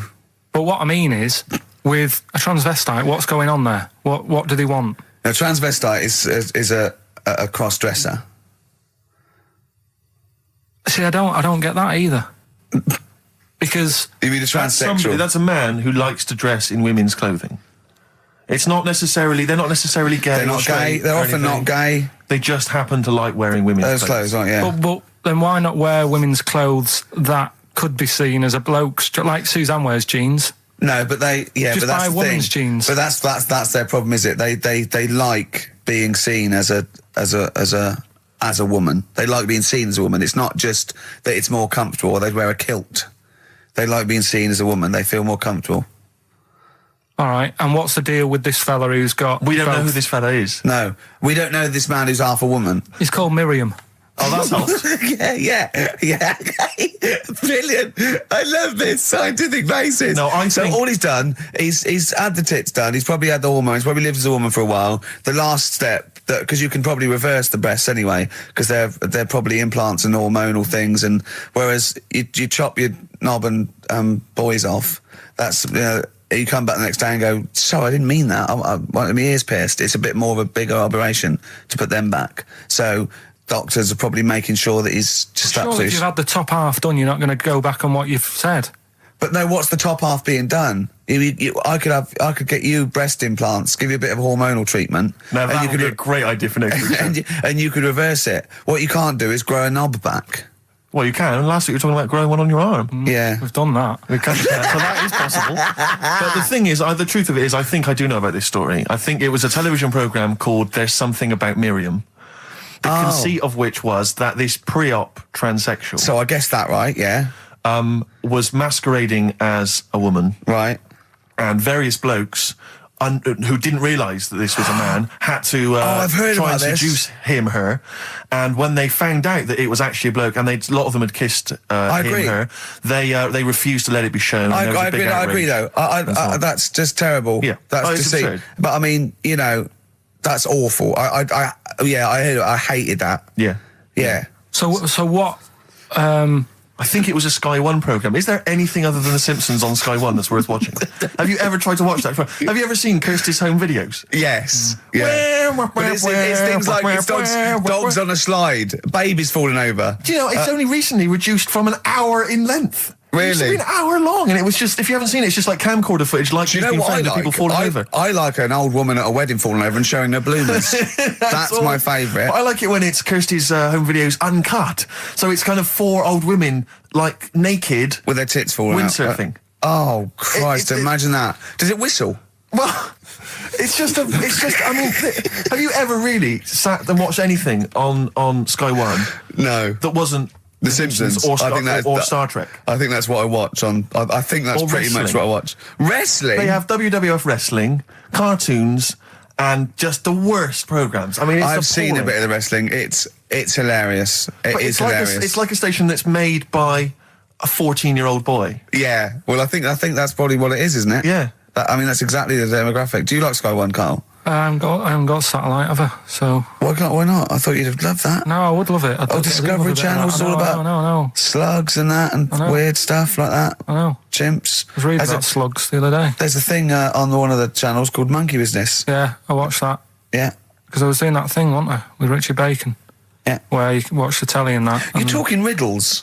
You're actually talking riddles and forget a play record. You should be the gatekeeper in some kind of Dungeons and Dragons kind of quiz game. All right, yeah. Let me enter. Right, yeah, but I was doing that thing with Richard Bacon. What can he mean? What can he mean? He is the wise There's one. a man Just who's play also a record. woman. Yeah. The upper half is, but is the bottom. Yeah, play a record. Bit of Clash. Oh, yeah. Come on. Train in Vain, XFM 104.9. The Clash, Train in Vain on XFM 104.9. Ricky Gervais, Steve Merchant, Karl Pilkington. Coming up after the ads, the return of Rockbusters. How excited are you, Rick? Pretty good. And he's got another one as well. His return of, when he appears in a little film. Sure. He's done that. So if you've got some shopping or something to do, I can pop out now. Shoot off now. XFM. Johnny Cash, Hurt on XFM 104.9. That's brilliant, isn't it? Good. I'm Ricky Gervais, Steve Merchant, Karl Pilkington. So, what have we done? We've done gays, transvestites. Have we done knobbies yet, or...? It's nice that you can talk about pre-op transsexuals nowadays on the radio. I know. You know, without the fear of complaints or I know. listeners. Listeners, that's the thing. If we had any listeners, we'd get complaints, We really wouldn't we? would. We really would. We'd get some serious complaints if anyone cared enough. That's to why we pick haven't up the gone phone. to a decent station with, you know, a big We would audience. never do on a real radio station. We could never do this. Could we? Why We'd not? have- Why not? See, I'm not doing this to like mess about and offend anyone. I think it's an interesting topic. What? You talking gobbledygook, not really knowing what? on Yeah, earth Carl, you're on about? Carl, for the first 5 minutes, you couldn't talk. What? Okay, look, Although with who's the biggest, most professional person in radio? It's probably Terry Wogan, isn't it? And it was you that said you can't tell what the sentence he's saying because he keeps going up at the end before. But he and never- after. there's never any punctuation. Yeah. so he'll just segue from one point to the next. So he'll be like, going on my holidays, Friday. We're having a lovely time, says Mrs. Dorothy Shears of Westminster. I'm thinking of going to Greece. Oh, and it's halfway. So, So he's got his knobs, but he's still got the tits. Yeah. Typical. Oh, hello, Paolo. Do you want to come into my club to see? Yeah, I'd love to go. Britney Spears, I'm a massive fan. Yeah, well, it doesn't start for a while. It's it's only about 8 o'clock, and you know you're not going out for hours yet. No. 8 or 7. But might as well watch a bit of telly. We've got FA Cup final. Ooh. Oh, yeah. That's a good one, isn't it? Or we've got the Eurovision Song Contest. What do you want to watch, Paolo? Oh, blimey. Well, I love all the camp and lame Right. of the Eurovision Song Contest. Yeah. But is that David Beckham playing? Because I love him. Oh, I his see what hair you've and done. his legs. See what you've done. You see? So you will watch the football, Yeah. but you'll be mainly looking at Just looking at the legs and the tight shorts. So while Beckham's knocking them in, you'll be Exactly, knocking one. right. Let's. Do you notice? Remember, I never really looked, but when you see old clips of, say, early '80s footballers, the shorts are much tighter. Aren't they? I think. I mean, I don't know. I don't know. really know. I I don't know. wasn't Do you, really looking. I remember Carl was saying when he went and there was 2 strippers, a bloke and a woman, and they whipped off their clothes at the same time, and you looked straight at the boys. Yeah, everybody would. You would have done. Right. You do. You do. You look at his doo-doo. What do you mean? You look at his doo-doo. No, What? I'm just saying. If you were there, you would have done the same. 2 people on the stage, Yeah. woman and a man. Yeah. They were getting the clothes off. Yeah. Right. The fella took his pants off the same time as the girl took her knickers off. Yeah. Right. Right. All I'm saying is it's human nature to have a quick look, have a quick glance, see what's going on. See what's going on. And then I wanted to look at the woman, but she put her knickers back on quick. She didn't live opposite from you, did she? But just to return briefly to the shorts question. Yeah. It's only because in the 30s and 40s, they were huge shorts, weren't Yeah. they? I mean, genuinely massive, like... Yeah, huge. A small child could wear them as trousers. They were I think that's to do baggy. with comfort and decency, though, isn't it? And then, but by the sort of 80s, there was barely any shorts there. I think that was fashion. But it's weird that you feel like at some point someone's gone, guys, I mean, They've good gone game too today, small. but it's just ludicrous. But that's what happened, isn't it? Because, you know, things get bigger and bigger and bigger, and then they get smaller and smaller and smaller. Yeah. And fashion's like flares, Yeah. drain pipes, Yeah, you know, yeah. heels, flat. Yeah. Tall hats, flat hats. What do Yeah. you make of the miniskirt? Long hair, skinhead. Miniskirt, again, I don't know, I'm sure there's been 10 resurgences of miniskirts since 65, whatever it Yeah, was. yeah. You know, it's fashion, so the short... you know what? Do you know what I think, Steve? I think the shorts will get smaller again before we die. I think we'll see one more tight little packet of Premiership footballers running round with their offal squeezed like the last chicken in a butcher's window. Almost protruding. Wrapped up, yeah. Yeah, definitely. Imagine if they just wore cling film shorts so you could see what was happening there, Carl. Where would you look then? Because you like football, don't you? We're doing Rockbusters. Go on then. Oh. Right, we brought it back. This is where I give a cryptic clue Well, and some initials, and you work it out and you win some stuff. I was going to tell you what the prizes are. Needless to say, they're mediocre prizes for a mediocre quiz. sure, okay, yeah. Oh, Well, it's all right, cool, DVDs video and for VHS, DVDs and yeah. that. Yeah, VHS. Who's still got that? Right, so there's three of them, and what you can do now, we've tweaked it a bit. Okay. You can text in. Mm-hmm. Right, so you can email or text. We've tweaked it a bit. Right? 83XFM is the text, or it's ricky.gervais@xfm.co.uk. Is that what it is? 83 XFM? That's it. That is good, though, and it's convenient, because who's got their laptop up and running and Exactly. texting? On the So move. just take your phone. Brilliant. All right. Mine So- couldn't do that. I don't know how to do that on my phone. I don't know how to get...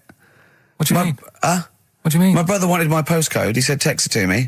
I couldn't work out how to do WC and That's 1. because you're an old man. It's So I technology. had to write out WC1. Oh, for goodness sake. I didn't know how to do it. Pathetic. It won't do it for me. Pathetic. It's ridiculous. Go on. Well, it's 83936 if you have that problem. Right? Right, come on, we get on with the quiz. I don't know. There's too many numbers now. Three clues. Here we go. First one is this Teletubby has got lice. Right? This Teletubby has got lice. This Teletubby has got lice. Right. The initial there is P, so it's a band or an artist Yeah. that starts with P, and the clue is this Teletubby has got lice. Right? Yep. Second one. I'm really already not holding out much hope for this. I know. Working out. Go on. Right. Second one. I've just messed that first one up. Thing, right? Oh, for Christ's But sake. when I give it out later, I'll sneak it in without, right? Just don't repeat anything I say. You're an idiot. Listen, You play a really record. are No, an man, idiot. no, No, play a record. No, Play a we've record. got Play a someone. record. You're a fool. Play a No, record. let me just- No, Press the button, press you've the ruined button. it. You're an idiot. It's off. Ludicrous. Red Vines by Amy Mann. Brilliant, that, isn't it? Very good. On XFM 104.9. Well, Carl mucked up Rockbusters, as usual. I mean, you know what? I like it when he mucks up early because it doesn't waste people's lives for 40 minutes realising he's mucked it up at the end. Yeah. So, obviously, people are already... They know what it is. They know what it is already. They've said, well, it's police, isn't it? You meant to say nits instead of lice. Yeah. You're an idiot. So that one's gone. So what have we got next? Right, so that's just an idea. If you haven't heard it before, that's how my head works. Right, this Teletubby has got nits. So Po. P, so Po is a Teletubby. Yeah. So when he says lice. cryptic, it's not only what the answer is, it's what the question was meant to be. Sure. So All right, so there's only two, so you've got even a better chance of winning than that. Well. So the second one is, I'm saving that money to buy condoms. All right, think about it.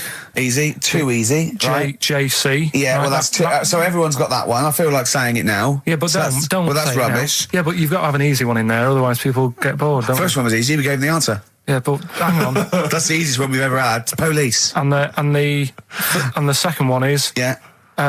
when you're making bread, add a little bit of colour for a change. All right.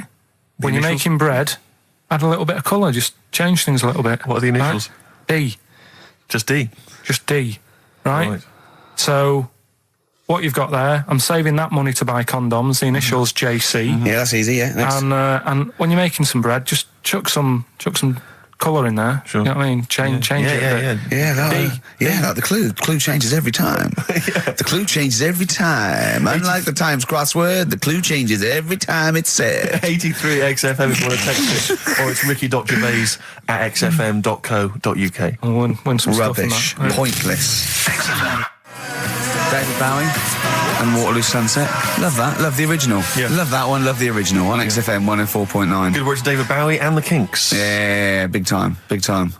Reading the paper there, Yeah, Steve. well, I don't normally read the paper, but I was having a glance through the Daily Express. Does anyone read the Express? Well, you do at the moment, look. Well, true. Live on air. Yeah. Read it out, and then about 400 people will know what's in it. I was obviously attracted by this little news item, gun raid by 3 Saddams. 3 armed men... Oh, they're up to their old tricks again, are they? Yeah. 3 armed men wearing Saddam Hussein masks were on the run last night after robbing a corner shop. The raiders threatened the worker with a handgun and a knife, ordering him to open the till, blah, blah, blah, get the money out. And it says that they also tried to rob an earlier shop earlier in the day. Police said, we are linking the raids because the descriptions of the offenders are very similar. What did the first one not quite get right? Yeah. Well, they looked very similar. I think it was Gaddafi, 3 Gaddafis. Right, because that's weird, because we've had 3 Saddam Husseins down a shop so down the road. that's what I meant. Is he the same guys? Because I assume so. I wouldn't have thought. I don't want to, get the it's Gaddafi almost guys on the Saddam Hussein charge. I'm almost sure it'd be the same way. I didn't know. One's got a moustache, haven't they? And one like they all got a moustache. I don't know. But I mean, there was 3 blokes with masks, Middle Eastern appearance. I don't know. But I mean, I imagine it's the same. I am because I've only ever seen really robberies being planned in films. Sure. So I don't know how it works. I assume that. So you say. Yeah. But I assume at some point someone's got to get together. One of them, the ringleader's got to get together and go, okay, well, we need to wear masks, obviously, to disguise our faces. Yeah. I'm thinking of going with the regular stockings. No. I'll tell you it would be funny. Well, I don't want to be funny. Well, no. We want to strike fear into the hearts of people robbing. But I mean, kill 2 birds with 1 stone. We get the robber and we have a laugh with it. Fear? Did you say you want to strike fear? Well, wear a mask of someone who's really scary. Who's the scariest bloke in the world? Well, I don't know. Saddam Hussein. I've got 3 of them. Well, why? I've got 3 of them. Let's all wear Saddam Hussein. It'd be a laugh. Well, it's not. I don't want it to be a laugh. I'm robbing a bank. Don't hurt if we're having a laugh, and that's what I want to make money and have a laugh. Why? I'm only in the money. I'm only in it for the money. The laughs are not important to me. No, it's... I want to strike fear. We could also make a political point. I don't want to make a political point. No, you just want the money. I'm a thug. I'm not could have a laugh and we can make a political point. Why not? What political point? Maybe we're sort of stealing from the rich. We're not like Robin Hood. Well, never mind Robin Hood. Let's rob Barclays. Why are you making jokes? Well, I mean, don't worry. We're robbers. I'm going to do my stuff. You're a comedian. I'm not sure you should be in this gang. Let's wear the masks. How did it happen? Did they go and buy them? Separately, look, spread out. Look, you go to the joke shop in Covent Garden. Yeah. I'll go to the one in Southampton Row. Yeah. Brilliant. See, because it's so often the case that they're using masks. It used to be Reagan, Thatcher. They were always... If I was the guy selling those, when 3 guys came in, 3 shifty-looking blokes to buy 3 identical masks... Yeah, in stockings. Just so they don't know who we are. Sorry, can I just check? You're not going to rob Definitely anyone not. with these masks. But just think of the police looking at those robbers. Every time they go past one of those awful sort of gift shops, they think, it's just in the window there with Michael Jackson and Shirley Bassey. Yeah, George Bush. Oh, Paolo, can I ask you something? I know you love knobs and that, and you hate tits. Yeah. What about Shirley Bassey's tits? Well, I mean, I'm a fan of them because I'm a fan of Shirley, but I don't like them. They're not sexy. Yeah, you're pretty bent. You are pretty bent. Come in. Thanks very much. Britain is on in 7 hours. Excellent. Yeah, what are you doing out at this time? No. I just came out to get some milk. Some cock in the toilet. Carl. Plenty of answers, Carl, so far for your... I say quiz, I'm not sure that's really valid. Yeah, loads coming in. We're giving away some more stuff later as well. With that film thing, that's coming up. That's when you put yourself into a famous film when you act out. Is that it? You've done The Graduate, haven't you? Done The Graduate, done Silence of the Lambs, done Billy Elliot. I liked it. What was your one? A Sixth Sense. I see weird stuff. Yeah, the Sixth Sense was good. So that's coming up later. We're doing that later. We'll look forward to that. Look forward to We're that. all pretty excited about that. Yeah. I'm assuming we've got some great music as well. Still like that. Thorns, yeah. Thorns. Oh, I'm obsessed with this now. This is the Thorns, and I can't remember on XFM 104.9. Brilliant. The Thorns. I can't remember. Isn't that beautiful? Lovely. On XFM 104.9. I'm Ricky Gervais. With me are Steve Merchant and Karl Pilkington, 2 for the price of 1. All right, so There you go. Okay, still to come, Karl appears in a film that's marginally distracting. That'll occupy about 30 That'll seconds. kill 20 seconds, Exactly. and you can win some more shit. With some more crap. Plus, we got- Every other DJ in the country got sent because they're trying to get rid of them. Yeah, I guarantee you'll also hear the phrase, "Oh, shut up, Karl, play a record." In fact, shut up, Karl, play some ads. All right. Don't you want to? Oh, all right. Yeah, just ads. I got Ads are ads, better mate. than that. Ads are better than what you had to say. Yeah. Strokes, 12:51 on XFM 104.9. I'm Ricky Gervais, Steve Merchant, and Karl Pilkington. Not done a lot. Maybe you should earn your money as you get to Mondays off for this 2 hours of nonsense. What are you on about? I've done loads of stuff. Go on, what? Slag Suzanne off. Yeah, brilliant. First link. Yeah, Talks about trannies. yeah, Well, same old, same old. yeah. Let's have something new, something Come on. fresh. Well, I've been looking around, right, on the internet for stuff. On the internet. Yeah. Your Bible, where you get all your information about the world and the universe and morality from. And you know, like how I always say to you, I don't really read that much of it. I just read the headline, Perfect. right? Yeah. Anna Nova have sort of nicked that idea to grab you. Nick's what idea? Well, to sort of get to the meat straight away at the top. Do you know what I mean? The headline to the story and everything. What? Right, these are But stories. the headlines already existed. That was why you thought that was a good not idea. like this, though. All right. Headline. Well, these are all headlines, right? Vibrating shoes could stop elderly falling. Do you know what I mean? Oh, God. You don't need... Vibrating shoes could stop elderly falling. Yeah, that's the story. You don't need to read on. That's what I'm saying. Well, Right, could you read busy. on anyway? Can't be bothered.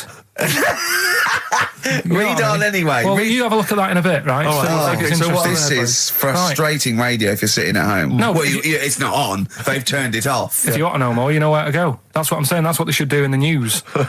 Get the news done in Bong. a minute. There's a good story about Iraq. Right. Bong. Have a- Vibrating look it up. shoes. Look it up on the internet. Anna Nova. Give us another bong. Bong. Family sick of living on Butthole Road. Oh, brilliant. Bong. Man wears same shoes for 60 years. Oh, bong. This isn't that good. Some fella pulls a train with his teeth. And in lighter news, I know that. Jungle Donald, this one is very good. And the last one, man fails to break clothes pegs on face record. She's always good. Well, that's the one I did read on about. The one I with- love that. All those. That's the one he went on about. Go on then. Just Why is that news? He fails to make a record. So did I today. I know, yeah. I failed the long jump record today. yeah, didn't even take part. No, I was rubbish. But what are the rules on world records and that? I don't know if there are rules. There are certain things you can't. I mean, it's the Guinness Book of Records, isn't it? Really, that's the arbiter, isn't it? Yeah, but is there anything, if you said you wanted to do it, would they say, well, you can't do that? Yeah, they've stopped some gluttony records. Obviously, things that are in danger. It's anything that's illegal. Yeah, anything that's immoral. Yeah, like that American serial killer that just got discovered. Yeah. Having killed 47 women. I don't think he can make that into the Guinness Book of Records. No, because people will be trying to beat it, won't they? But there was some other story about a fella eating watches and that. That can't be good for you. So why don't they say, look, don't do that, do something else? He wanted to stay regular. Do you know What what, do you I mean? mean? Though? I just wondered. What do you if mean he there's was any- eating watches? He just said he was eating watches. He got about 3 in about a minute. How did he time it? Do you know what I mean, though? And then the other thing is the one that I was reading, the world record with the fellow who's pulling a train with his teeth. Does that make any difference that he's done it with his teeth? What do you mean? Well, what difference does it make? Well, isn't it? It's quite hard to pull a train with your teeth, I imagine. Well, it's pretty hard to pull a train. All I'm saying is it because he couldn't beat the fella who's pulling it with his hands? Well, so you tweak this it is a bit? my point. I think there was one bloke with a record for the running backwards 100 metres was sort of like 11 and a half seconds. And I was thinking, turn around, you'd probably have a really good go at that. Do you know what I mean? Yeah. It's sort of like doing a marathon with a milk bottle on your head. Take the milk bottle off and see how fast you can go, you twat. But you can just tweak it, like the fella who has done the pegs on the face, right? Yeah. His name's Gary Stretch Turner, right? Right. So he's sort of cheating already if he's got a stretchy head, right? But You are, right, you are one of the most stupid humans I've ever met. Well, get me in the book. Yeah. Right? Well, listen. So Gary Stretch Turner, right? His record is 153 pegs. Yeah. He did it again, and he only got 150 on. So he hasn't broke his own record. Right. But what I'm saying is, if he tweaked it a bit more, would that make a new record? What? Well, if he said, I've got 150 pegs on, but at the same time as eating a burger. I see what you mean, yeah. He'd be the world record breaker for pegs and eating burgers at the same time. Yeah, just change it a bit. If you know you're not going to make it, just do something else. I'm assuming the rules are set at the beginning, Carl. That's it. That's where they say, right, you're just going to do the pegs thing. You're not going to introduce burgers halfway through, are you? Definitely not. And then they have a go. I was on one leg, not interested. How many pegs? 150. Can I just ask very briefly, I was quite interested by the family had to move because they lived on Butthole Road. Yeah, I quite like that one. I don't know if I've told you before, Rick, where I used to live. I'm not going to tell you the name of the street that I used to live on, not on air, because my parents still live there and I don't want, But I'm going to write it for you now. This is the genuine name of the street I used to live on. Just imagine when you're at school. Yeah. And like in class, for instance, in French, you've got to say, you've got to answer where you live. Yeah. J'habite, wherever. Yeah. That's the name. This is actually the name of the street we lived on. No, it's not. I swear to God. That is... Absolute right. I could phone my father now and he could confirm that for you. No, I swear because he doesn't want to God. And I tell you that... But listen, do you know what worries me? It's the apostrophe S. I know. Because that's blatant. Yes. Amazing, isn't it? That is incredible. But imagine how embarrassing that was. So if I look that up in the Bristol... You will find that in the Bristol A to Z. I swear to God. That is really... Why have you never told me that before? I can't believe I haven't. That's I'm incredible. still embarrassed now. Do you know, whenever I have to phone up, if I have to give that address, I always spell it instantly. Really? Like, somehow that will hide it, that'll disguise the name. But it's interesting, my friend Rufus, his parents lived in a place called Fockingham. Right? This is amazing when he was growing up. They lived in Fockingham. Yeah. They moved to a village called Fingering-Hoe. No! I swear to God. Really? Amazing. Oh, well, God. Perhaps you come from an amusing town or street. Hello, mate. Fingering-Hoe or Fockingham? Well, that's my business. Exactly. Well, this family who's sick of living on Butthole Road, right, said the thing that pushed them over the edge was the sign was outside their house, and tourists were always coming, sort of having the picture taken with the pants down next to the sign. Oh, no. That's the thing that... What's it called? Butthole Road? Butthole Road, yeah. Well, that's bad luck, isn't it? That is bad luck, isn't it? Who named it that, though? Exactly. Yeah, but it's not as if they've named it that after they've moved there. They bought the house knowing, oh, there's a lovely house here, so where you live, what road it's on. Well, I'm going to go, well, it doesn't matter, look at the house. Yeah. Well, where am I going? Where am I seeing this Well, house? I'll take you there. So you don't need to look, just don't look at that sign, just come into the house. Lovely house, isn't it? It is nice, yeah. Well, my family wants to come later to have a look at just it. tell them I'll meet them at the bus stop and I'll drive them here. You don't need to know where you're going. You just sort of know, won't you? You'll know from then on. Oh, we get letters. Have delivered to me if you want. I'll bring them. I'll bring them round. Don't worry about that.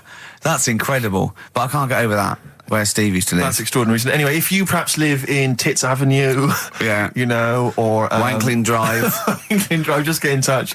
Let us know. We're not really interested, but it might fill up 5 minutes. Let's play a record. Let's come back with another of Carl's amazing quizzes. I'm going to Spunkton later. If I Was Your Girlfriend by Prince on XFM 104.9. Yeah. Ricky Gervais, Steve Merchant, Karl Pilkington. Big time. We've had quite a few calls. Greg used to live in a place in South Africa called Arsagay. Arsagay? Arsagay, Nothing wrong with that.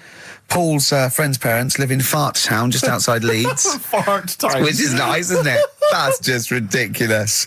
And Dean used to live in Butts Farm, Hamworth. Butts Farm? Yeah. That's obviously, I assume they're free range butts. Sure. And not sort of battery farm butts. That would be horrible. But, yeah. Do you think that? That'd be great to just name a town, wouldn't it? I think I was thinking if I was a multi-billionaire, a Bill Gates type figure, I'd like to buy somewhere like, say, Manchester, and just rename it. Whinging on the wold. Whinging on the wold, yeah. Yeah. And we can work Mondays. Exactly. They'd be obliged to that would have to be what it's called. Yeah. That's the rules. Be like mayor. Yeah. That'd be great as mayor, wouldn't you? You want to be mayor of Chinatown, don't you? I'd like to be mayor of Chinatown. It seems to me that there's not a great deal to do. No. Because it's not really a town. No, exactly. But It's just a who novelty can we talk street. to about that? Who can go and say, look, you've got to stop calling this a town, because at best it's a novelty street with some slippy pavements near restaurants. I actually got stopped the other day by 2 tourists who said, do you know the way to Chinatown? And I really wanted to say to him, it's a disappointment. It's not a town. Seriously, it's not worth it. Pop in a record shop. Do something else. Yeah. Pop in Garfunkel's. have some delicious sausage and mash. But you'll get to Chinatown and you'll go, this is not a town. Yeah, yeah. Well, have you got a town hall? Got a betting shop? Yeah. Not really a town. I don't think you can build a town entirely out of restaurants. It's not enough. You need more stuff. Oh, dear. A lot of old people I've noticed there, Carl. Aren't there? Let's leave that, eh? What? We'll leave it. Leave What? the old... Leave what? Just got John, who's just emailed in. He said my secondary school was on a street simply called Bell End. That's Bell End, really? Yep. Oh, that's great. There's a road in Cricklewood somewhere called Clitterhouse Drive. Clitterhouse. Yeah, I don't think you can really get that. You can't get them on that. That's fine. No, that's fine. No, that guy's just having a laugh, just taking the mick, get a lot of that sort of thing. There's a place in America, apparently. Ben's emailed this in. There's a place in America called My Anus. My Anus? Yeah. I think I've heard that. Yeah. Yeah. My Anus, yes, I have heard of that. That's unlucky. Yeah, that is unfortunate. Where do you live, My Anus? I've got a letter for you. Where shall I... Where shall I send this? All right, don't get cheeky. Anyway, just rather than reading out the A to Z, right, are we doing Rockbusters answers? Oh, yeah. Go on then. Right, Listen, this has got Chris Moyles, The Breakfast Show, on Radio 1. This sort of stuff.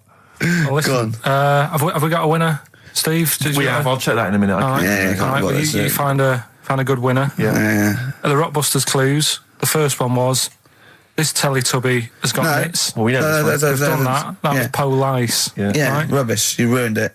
All right, the second one, I'm saving that money to buy condoms. Too easy. Johnny Cash. That was Johnny Yeah. Cash. Rubbish. And the third one was, when you're making bread, add a bit of colour for a change and sort of, change the colour of it. Right.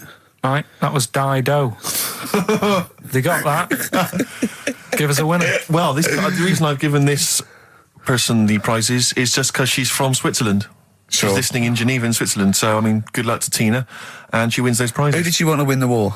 Don't know, I don't think she had an opinion. Really? You sure? Yeah. They say that, but I reckon they wanted us to win, really. think so? I reckon so. Do you think that was true of all the wars? They were always on our side, really. I'd get her to just, if she's still in there, who did most Swiss people, maybe sort of like over 50, want to win the war?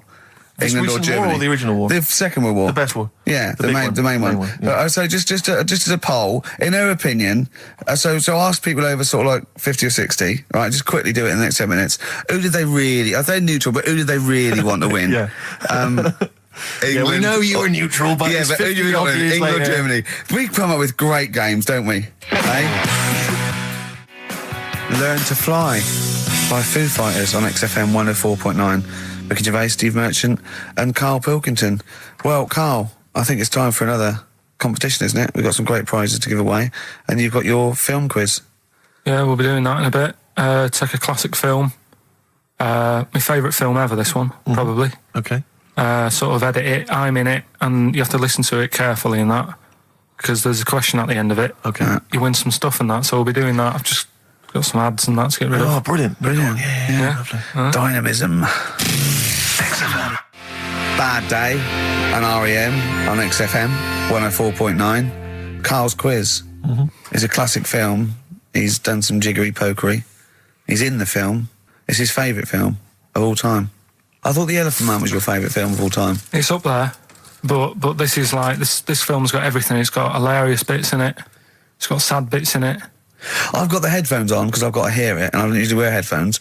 But I just realised how noisy I am. Does that go out when I'm course sort of it does. Does it really? Yes. So when I'm sort of like tapping and writing and that, because it's really clear. Everyone can hear that. Really? Yeah. The thing about that microphone, Rick, is it doesn't just pick up your voice. It picks up all the sounds.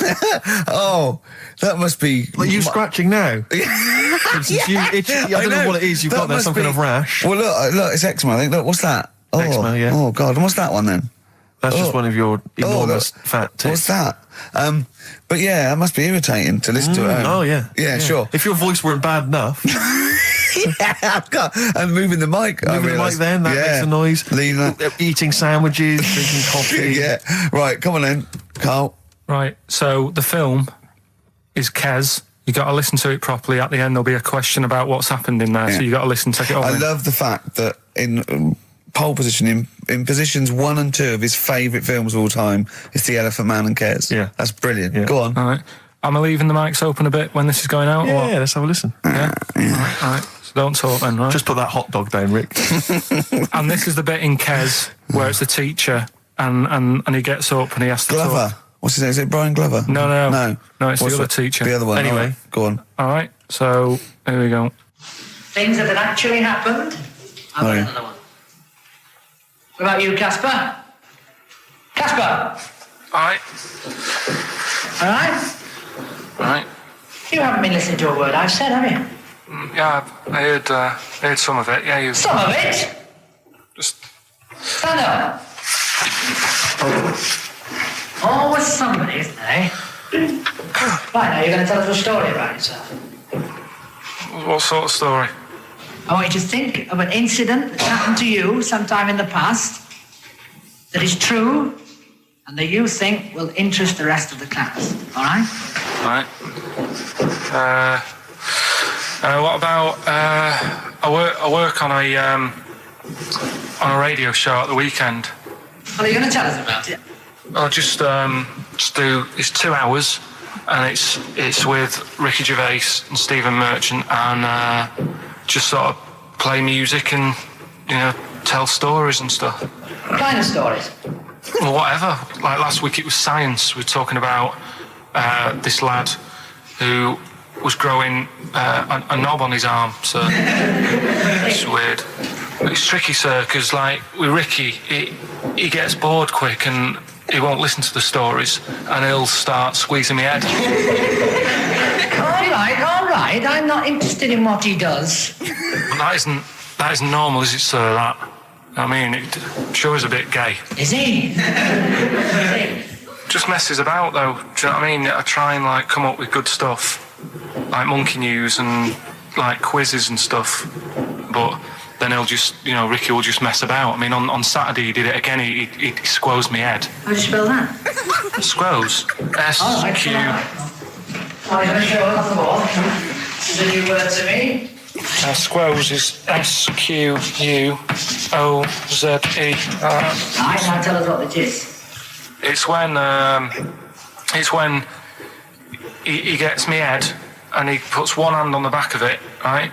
And he puts the other hand on the front of it and he just sort of swivels it. Swivel, right down the bottom. Swivel's not it's spelled S-W-I-V-R.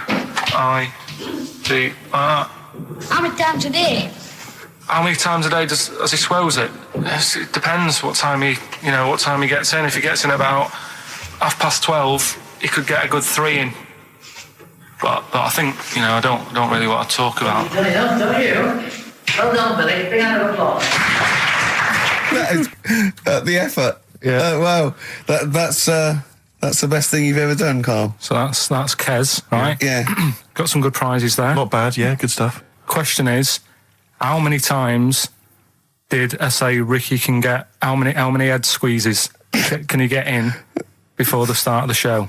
All right. So if you were listening properly, the answer's in there, right? And got some good stuff Got there. some DVDs in there, and some CDs, including some Jimi Hendrix stuff and other odds and ends. Good stuff. All right, Brilliant. and just text in 83 XFM.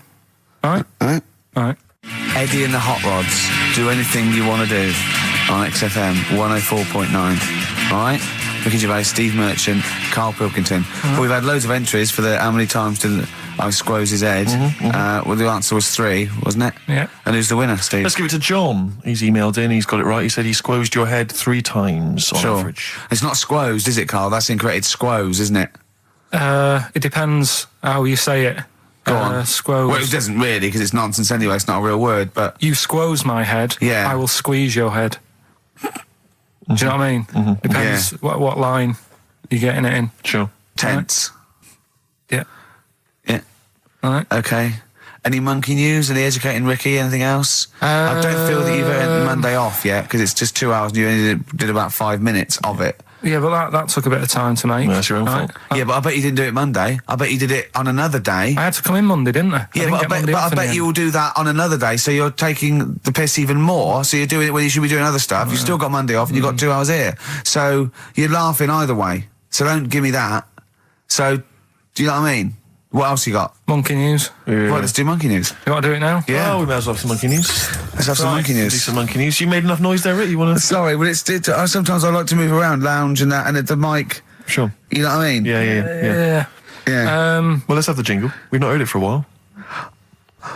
Oh, chimpanzee that monkey news, Right. I haven't read this through properly. I'm just assumed that. Right. What do you mean you haven't read it through properly? Basically, right, it's about problems with chat rooms and that, right? A lot of people, it's like the new way of meeting people and that, in it now, chat rooms. You get on there, you can have a Right, chat. if you say someone was having a meeting with someone, they Please wanted to don't meet. preempt it. Right, okay. Please don't preempt it. Right, there is not an animal in the world that Right, can it doesn't operate and matter. Do you want understand. to know the story?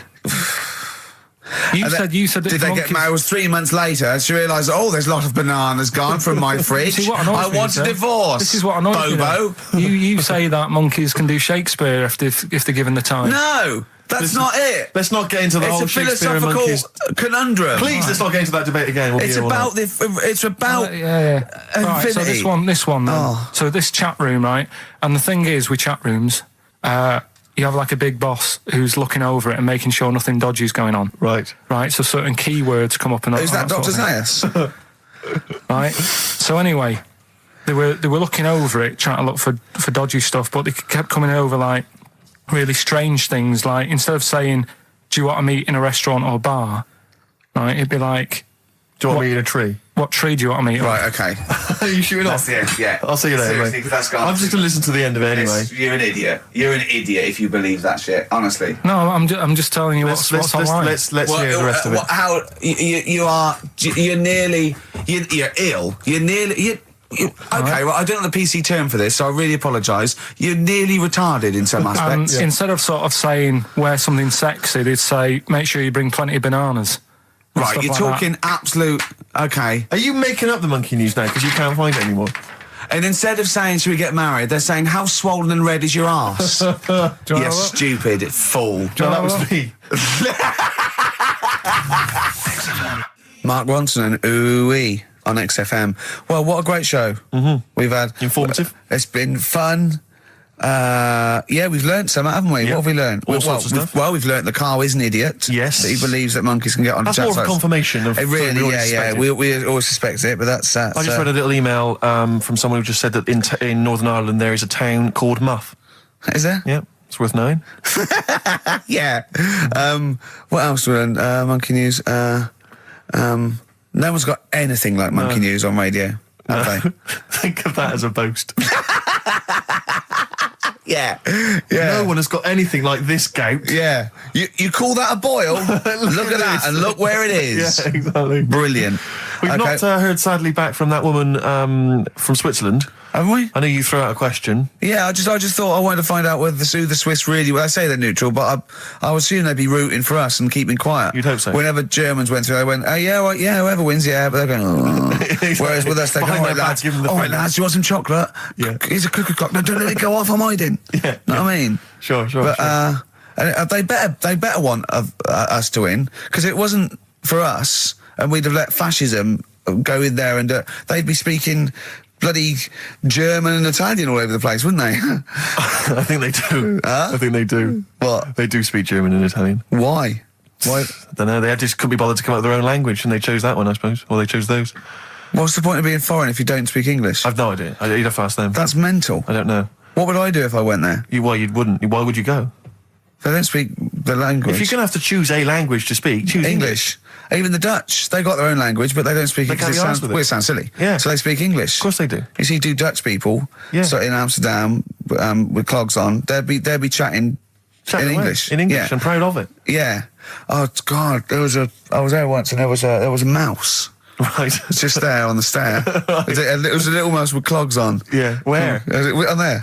on the stair, yeah. Oh. Yeah, so, that's languages. We learned about languages, didn't we? I'm not a linguist, but I pretty much think that's what happens. I'll tell you something I learned in the week. Go on. Yeah.